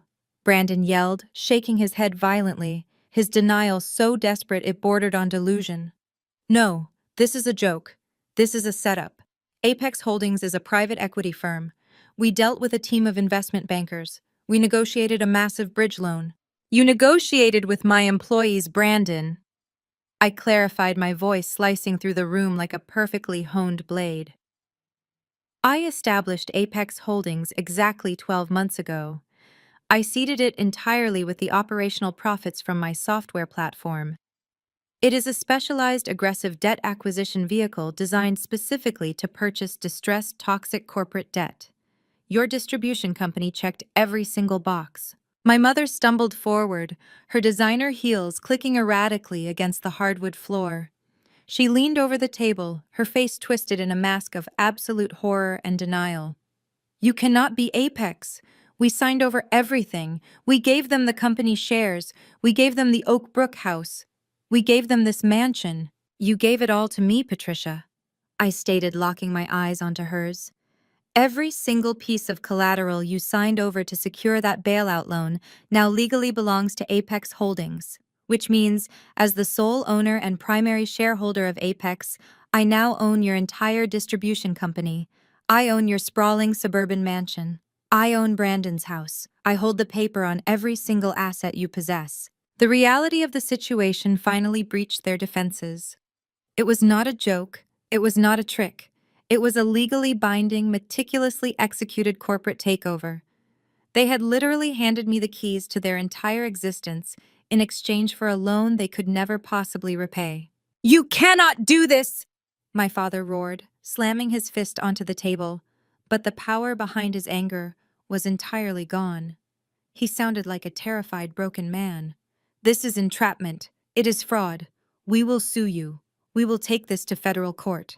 "You will do absolutely nothing," I countered, my voice dropping to a dangerous, icy register. Because if you challenge the legality of this loan agreement, you will be forced to publicly disclose exactly why you needed the bailout money in the first place. You will have to explain to a federal judge that you needed my cash to cover up a multi-million-dollar embezzlement scheme against your own employee's pension fund. You will have to admit that Brandon committed wire fraud and forgery to secure a shadow mortgage. If you fight me, you all go to federal prison. I am the only thing standing between you and an indictment. They were completely trapped. The sheer magnitude of their own arrogance had led them directly into an inescapable cage. They had thought they were outsmarting me, avoiding my terms, securing funding from a neutral third party. Instead, they had willingly walked into the slaughterhouse and handed me the executioner's blade. "You set us up," my father gasped, his hands gripping the edge of the conference table as if the floor had suddenly dropped out from beneath him. "I did not set you up, Richard," I replied calmly, leaning back in my executive chair. "I merely anticipated your exact behavior. You are entirely predictable. When cornered, you rely on arrogance instead of due diligence. You thought you could outsmart a federal indictment by jumping into bed with a shadow equity firm. You never bothered to look at the holding company structures behind Apex because you were too desperate to save your own skin." I picked up a sleek black remote and pressed a button. The frosted glass wall behind me transformed into a massive digital display, illuminating the dark room with complex financial flowcharts and corporate organizational trees. "Let me explain exactly how you arrived at your own execution," I said, gesturing to the screen. 12 months ago, my software platform finalized a massive enterprise contract that generated an extraordinary amount of liquid capital. I did not need to reinvest all of it into my primary company, so I established Apex Holdings. It was designed as a specialized acquisition vehicle operating entirely through blind trusts and offshore registered agents. My name appears nowhere on the public filings. The sole purpose of Apex was to acquire distressed corporate debt. I pressed the remote again. The screen zoomed in on a specific branch of the corporate tree, displaying the logo of my parents' distribution company. "You see, Dad, I knew your company was failing long before Jasmine brought me the documents from your safe. Your cash flow problems were an open secret in the logistics industry, so Apex quietly stepped into the secondary market. Over the past year, we have been purchasing your outstanding commercial loans from your creditors. We bought the paper on your warehouse mortgages. We bought your unpaid supplier invoices. We bought every single piece of high-interest debt you desperately accumulated to cover Brandon's lavish failures." My father looked like he was going to be sick. He turned his head, staring at the screen with hollow, defeated eyes. "You did not just secure a bailout loan today," I clarified, my voice echoing off the glass walls. "You consolidated all of your distressed debt under one single creditor, Apex Holdings. By signing those bridge loan documents this morning, you triggered a cross-default consolidation clause. You handed over your entire distribution company. Every truck, every warehouse, every single piece of inventory now legally belongs to me. You cannot take the company," my mother cried out, her voice cracking with raw panic. "It is our entire livelihood. We built that business from the ground up. You are our daughter. You cannot just strip us of everything we own." "I am not your daughter anymore, Patricia," I stated, my gaze locking onto hers with absolute freezing finality. "I stopped being your daughter the moment you threw me out in the snow to protect a felon. I stopped being your daughter when you tried to extort $17 million from me to cover up a federal crime. I am no longer your child. I am your sole creditor. I am the owner of your entire livelihood. I hold the deed to every single thing you value in this world." Brandon, who had been standing paralyzed against the glass door, suddenly lunged forward. "My house!" he yelled, his face twisted in a mask of pure terror. "You said you took the collateral. You took the Oak Brook house." I turned my attention to my brother, savoring the absolute destruction of his unearned arrogance. I pressed the remote one final time. The screen shifted to display the property deed and the forged second mortgage documents. "Yes, Brandon," I said, offering him a sharp, predatory smile. "Let us talk about your house. The shadow lender who held the $800,000 loan you secured by forging Jasmine's signature Apex Holdings bought that specific debt portfolio 2 weeks ago." When you signed the bailout agreement this morning, you officially surrendered any remaining equity you had in that property to satisfy the consolidation. Brandon's knees buckled. He grabbed the back of an empty leather chair to keep himself from collapsing onto the floor. You do not own that house, I told him, enunciating every single syllable for maximum impact. You do not have a home. I am your landlord. And because you are currently in default on the original fraudulent loan, I have already initiated the eviction process. You have exactly 0 legal rights to that property. And my house, my mother whispered, her hands shaking violently as she covered her mouth. The estate. Collateralized, I confirmed without an ounce of pity. You pledged your primary residence to secure the bridge loan. It belongs to the Apex asset portfolio now. If you fail to meet the immediate repayment terms, which we all know is mathematically impossible, I will foreclose on the mansion by the end of the month.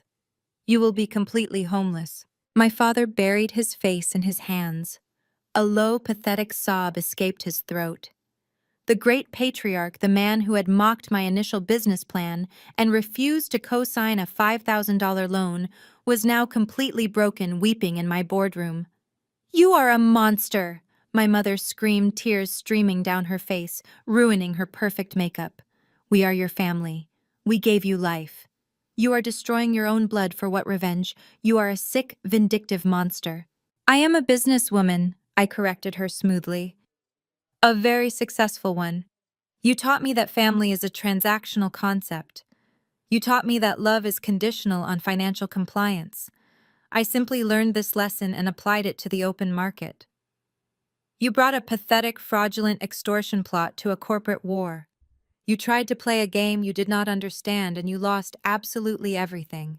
You brought a pathetic, fraudulent extortion plot to a corporate war. You tried to play a game you did not understand and you lost absolutely everything. My parents sat frozen, unable to process the absolute devastation of their reality. They were no longer the powerful, untouchable upper-middle-class patriarch and matriarch. They were simply desperate, bankrupt individuals sitting in the boardroom of the person who owned their entire existence. The shift in power was so complete, so instantaneous that it seemed to strip the very oxygen from the air. This is illegal! Brandon suddenly screamed, his voice cracking as he slammed his hands onto the mahogany table. You cannot just take my house, Olivia. I have rights. I have a family. You do not have a family, Brandon, I said softly, the words landing with the precision of a sniper's bullet.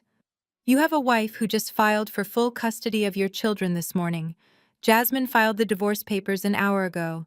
She also filed a formal police report regarding the $800,000 second mortgage you secured by forging her signature. Brandon's face contorted in a mixture of shock and sheer panic. He stumbled backward, his knees giving out as he collapsed into a leather chair. The realization that his entire safety net had vanished hit him like a physical blow. He was not just losing his house, he was losing his wife, his children, and his freedom. Jasmine! My mother gasped, her eyes darting frantically between me and Brandon. Jasmine filed for divorce, but she was just at the house. She was just comforting you, Brandon. She was acting Patricia. I clarified, my tone devoid of any sympathy. She played you perfectly. She knew about the forged mortgage for a month. She knew you were conspiring to extort me to cover up your federal crimes. So she allied with me. She provided the internal documents from Richard's safe that proved your massive embezzlement scheme. She gave me the very leverage I needed to execute this takeover. My father let out a low, agonizing groan. He buried his face in his hands, finally understanding the catastrophic scale of his failure. He had built his entire identity on the illusion of control and success, but it was all a lie, and now the truth was laid bare in front of him.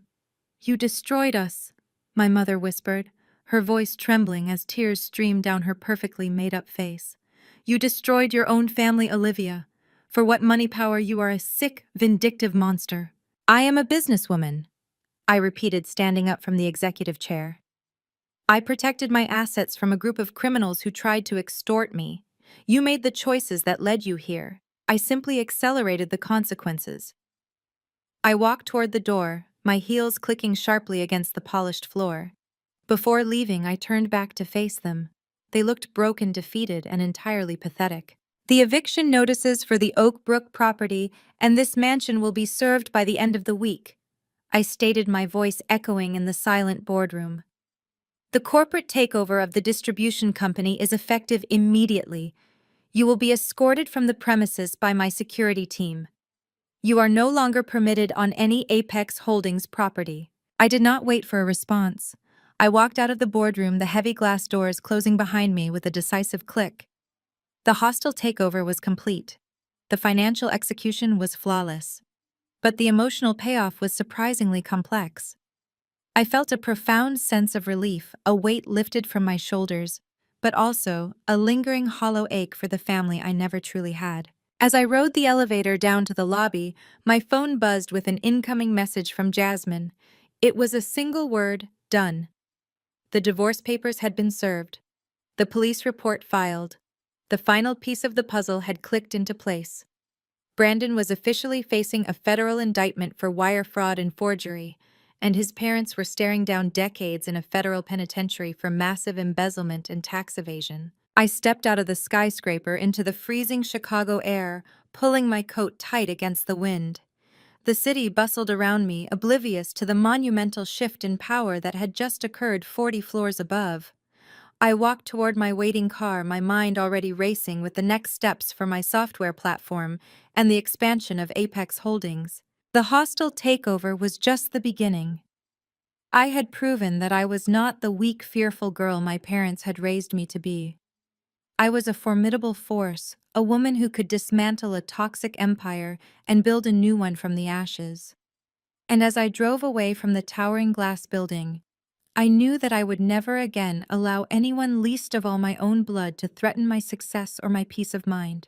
The legal and financial fallout from the hostile takeover unfolded with brutal efficiency over the next few weeks. Apex Holdings, under my covert direction, aggressively liquidated the assets of my parents' distribution company.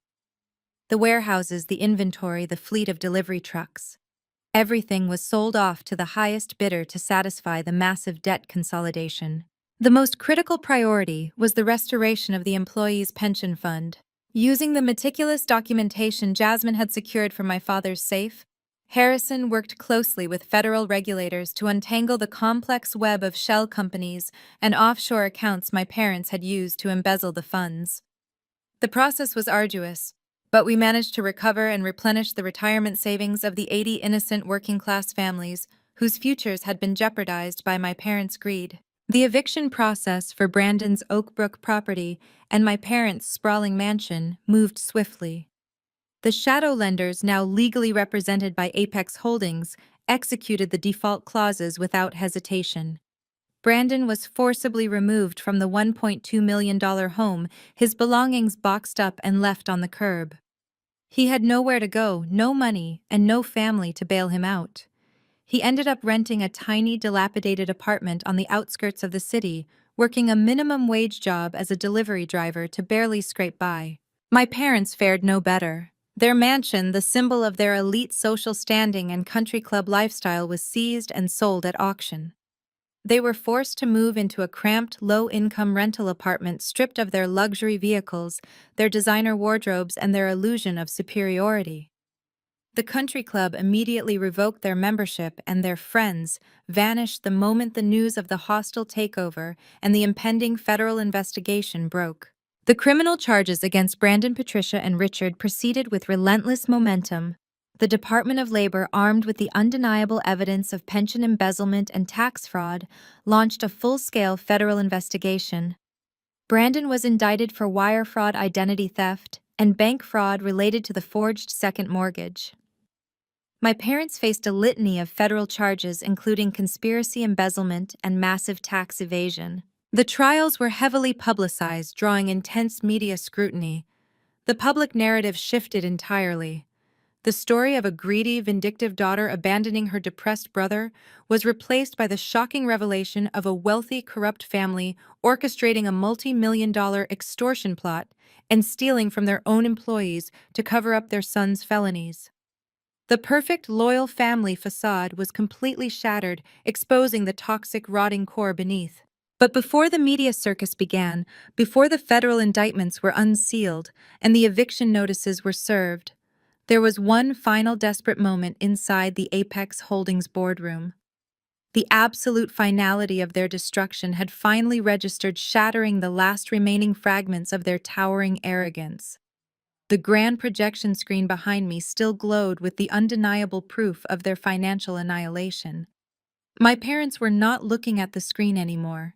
They were looking at me, finally recognizing that the daughter they had abused and discarded was now the sole architect of their ruin. The transition from predatory extortionists to pathetic beggars was jarring and immediate. My mother, Patricia, was the first to physically collapse. The woman who had proudly paraded her country club status and mocked my early ambitions could no longer support her own weight. Her knees hit the polished hardwood floor with a heavy thud. She crawled forward, her expensive designer dress dragging against the ground, completely abandoning any remaining shred of her cultivated dignity. She reached out her trembling hands, grasping at the air just inches from my immaculate white shoes. "Please, Olivia," my mother wailed, her voice cracking into a high hysterical pitch. "Have mercy on us. We are family. We are your blood. You cannot do this to your own mother and father. We raised you. We loved you." I stared down at her, feeling absolutely immune to her performance. It was a fascinating psychological display.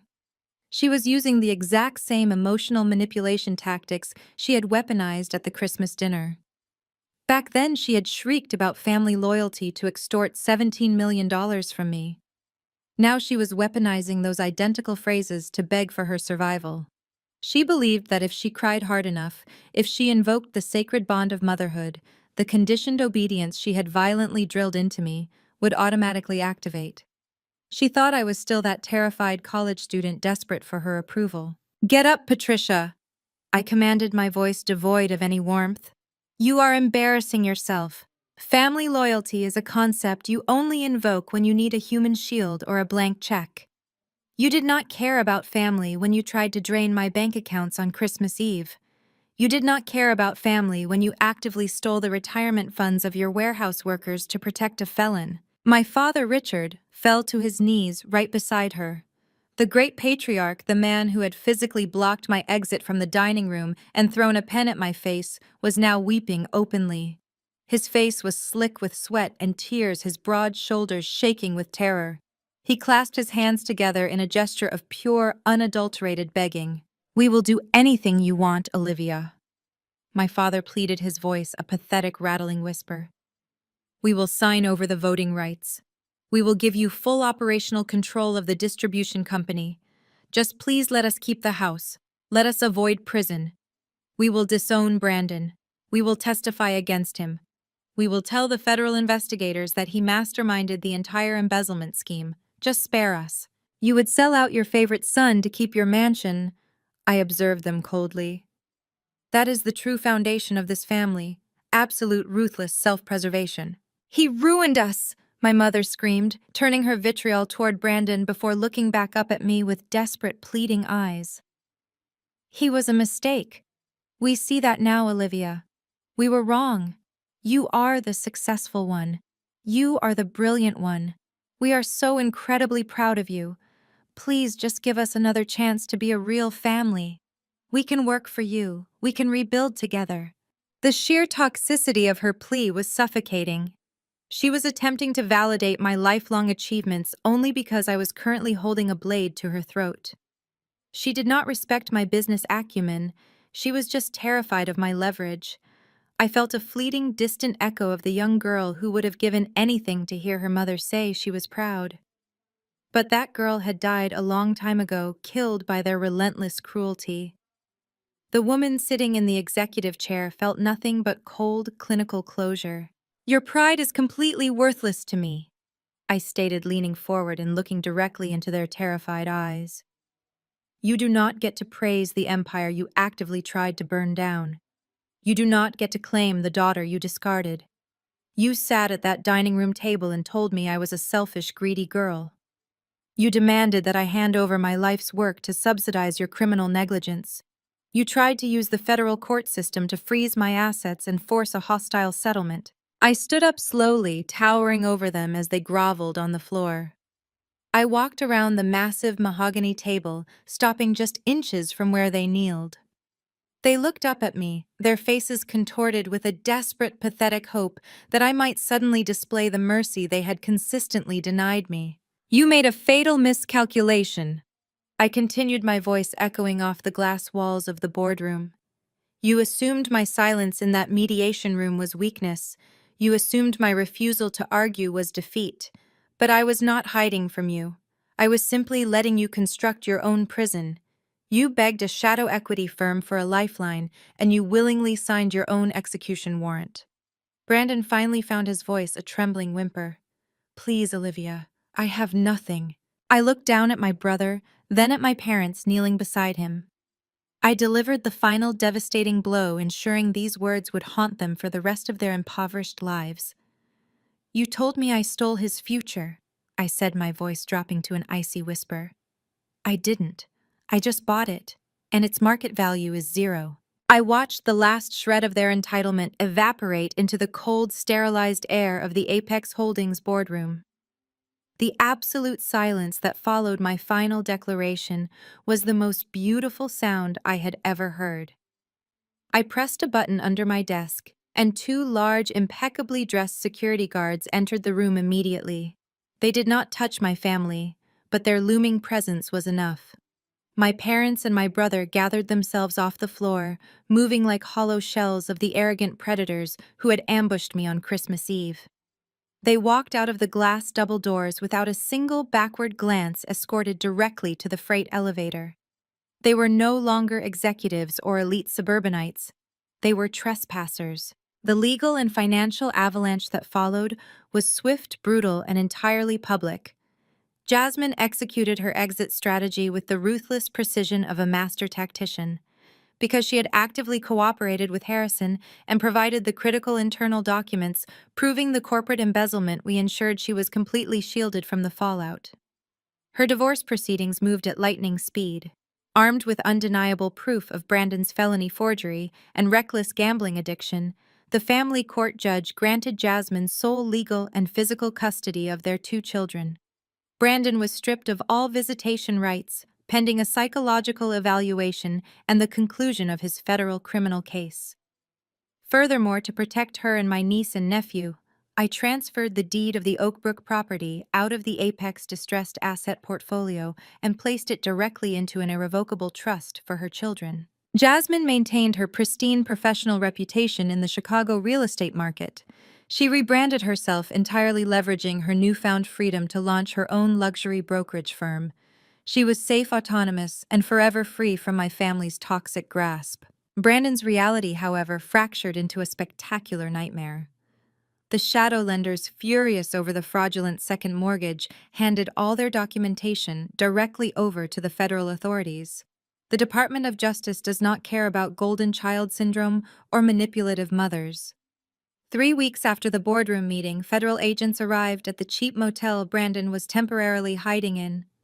He was arrested and officially indicted on multiple counts of wire fraud, identity theft, and bank fraud. There was no secret family bailout waiting in the wings. There was no Patricia to write a check and sweep the felony under the rug.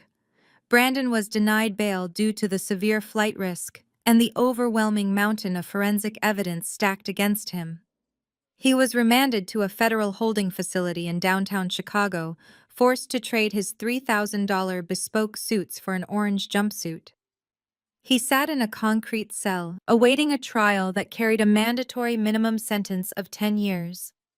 The boy who had been handed the world on a silver platter had finally encountered a problem that his parents' stolen money could not solve. My parents suffered a downfall that was almost Shakespearean in its absolute devastation. The Department of Labor initiated a massive, highly publicized audit of their distribution company. The news of their multi-million-dollar pension embezzlement scheme hit the local Chicago business journals, completely obliterating their carefully curated social standing. But the deepest cut was the loss of their primary residence. Apex Holdings executed the foreclosure on their sprawling suburban mansion with aggressive speed. On a freezing Tuesday morning, The county sheriff arrived at their wrought iron gates with an official eviction notice. They were given exactly 2 hours to vacate the premises. I did not attend the eviction, but Harrison sent a proxy to oversee the asset seizure. He reported that Patricia wept hysterically on the front lawn as movers boxed up her designer furniture to be auctioned off to satisfy their corporate debts. Stripped of their company, their mansion, and their stolen wealth, Richard and Patricia were forced to relocate to a cramped two-bedroom low-income rental apartment on the far industrial outskirts of the city. The transition was agonizing for them. The elite country club where my mother had spent decades gossiping and flaunting her superiority permanently revoked their membership, citing the strict moral turpitude clause in their bylaws. Their wealthy friends, the very people they had tried to impress by destroying me, abandoned them instantly. No one wanted to be associated with federal criminals who stole retirement funds from warehouse workers. My father, a man who once commanded a massive logistics empire, was reduced to applying for entry-level administrative jobs just to keep the lights on in their tiny apartment, but his pending federal indictment made him completely unemployable. They were completely isolated, trapped in a claustrophobic space together, blaming each other daily for the catastrophic collapse of their lives. I monitored the fallout from the quiet sanctuary of my downtown penthouse, reading the legal updates Harrison forwarded to my inbox. The justice was absolute and undeniable. They had spent their entire lives treating me as an afterthought, an inconvenience, a financial resource to be tapped whenever their favored son demanded more. They had weaponized the concept of family to justify staggering abuse and systemic fraud.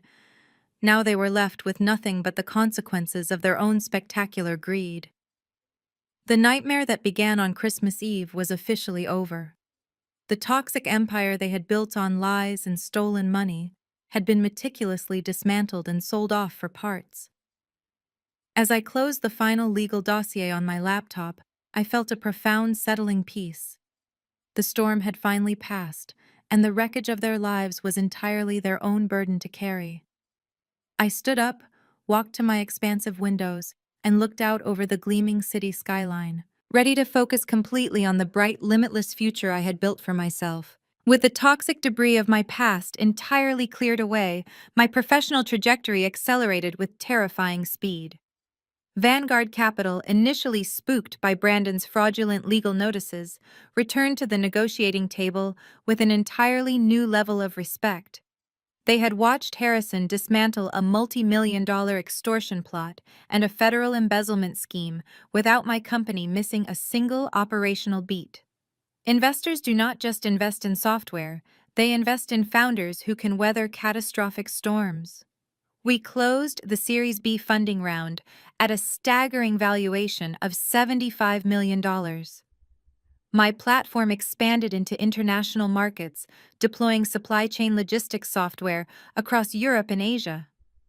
I hired 50 new employees, moving our headquarters into a massive state-of-the-art facility in the heart of Chicago. The success was monumental, but it was no longer just about generating revenue. I had a much larger mission in mind. I took a significant portion of my personal equity and established an entirely new venture capital firm. I named it Vanguard Horizon. It was a highly specialized incubator designed with one specific demographic in mind.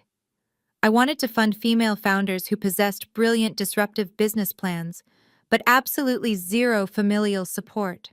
I wanted to back the women who were told their ambitions were silly little hobbies. I wanted to finance the entrepreneurs whose parents refused to co-sign a $5,000 loan for server racks. We provided seed capital, aggressive mentorship, and elite legal protection against predatory forces. Watching these women scale their businesses, watching them break generational cycles of financial abuse and build their own independent empires, became the most deeply fulfilling work of my entire life. I was actively replacing the toxic culture I had survived with an ecosystem built on merit, resilience, and genuine empowerment. The true measure of my victory arrived 11 months later on Thanksgiving Day. In the past, holidays were suffocating, anxiety-inducing events. They were battlegrounds where my mother served backhanded compliments alongside the turkey, and my father kept a running tally of my perceived failures. But this Thanksgiving was profoundly different. I hosted dinner in my downtown penthouse, the massive dining table overlooking the glittering lights of the city I had conquered. The air was filled with the rich scents of roasted herbs and genuine, unfiltered laughter. There were no underlying tensions, no passive-aggressive remarks, and absolutely no conditional love. I looked down the length of the table at the family I had actively chosen. Jasmine sat near the center, looking more radiant and successful than ever. Her luxury real estate brokerage was thriving, and she had completely reclaimed her identity after Brandon's catastrophic downfall. Her two young children were happily eating, completely shielded from the criminal legacy of their father. Harrison sat at the far end, trading sharp, witty corporate war stories with my chief operating officer, Ryan. They were surrounded by my closest friends, loyal mentors, and a few of the incredible women I had funded through Vanguard Horizon. Every single person in that room had earned their seat at my table through mutual respect, unwavering loyalty, and shared integrity. There was no screaming, no shattered crystal, and no one demanding a $17 million check to equalize their failures. I raised my glass of sparkling cider, catching Jasmine's eye. We shared a quiet, knowing smile that spoke volumes. We had both walked through absolute fire, but we had not let it burn us to ash. We had used the flames to forge an unbreakable armor. As the gentle clinking of glasses and the warm hum of conversation filled my home, I allowed myself a moment of profound internal reflection. For 33 years, I had been conditioned to believe that blood was an absolute mandate. I had been taught that family was a lifelong debt that you paid with your mental health, your boundaries, and your financial security.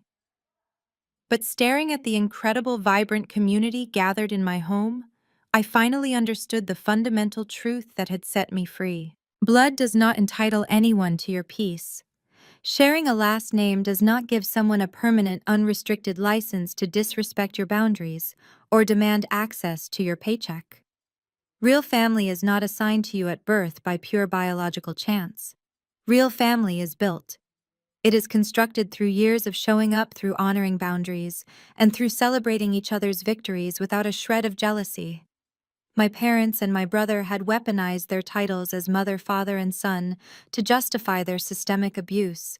They believed those titles made them untouchable. But the moment I stopped valuing their titles and started evaluating their actual behavior, their power over me completely evaporated. I had lost my biological family, but I had gained the entire world in the process. I had built a multi-million-dollar tech empire, launched a fund to empower a new generation of fierce women, and created a sanctuary of peace that no toxic relative could ever breach. The narrative that I was a disappointing, selfish daughter had been permanently rewritten. I was a sovereign executive, a loyal friend, and a woman who absolutely refused to apologize for her own success. The empire I built was impregnable, and its foundation was pure, unadulterated truth. Have you ever had to draw a hard line and completely cut off toxic family members who tried to manipulate your success or cross your boundaries? How did you find the courage to walk away and build a chosen family that truly respects your worth? Share your stories and experiences in the comments below. If this journey of reclaiming power and building an independent empire resonated with you, please hit the like button and subscribe to the channel for more stories about overcoming manipulation and demanding the respect you deserve. Remember, your peace is your most valuable asset, and you never owe it to anyone who refuses to earn it. The saga of Olivia and her predatory family illuminates a harsh but necessary truth: shared DNA is not a lifelong contract for enduring abuse. Society often conditions us to believe that family must be accommodated and financially supported, no matter how toxic the dynamic becomes. However, true connection is rooted in mutual respect, not relentless extraction. When blood ties are weaponized to justify extortion, manipulation, and profound disrespect, severing those ties is not an act of cruelty, it is an act of sheer survival.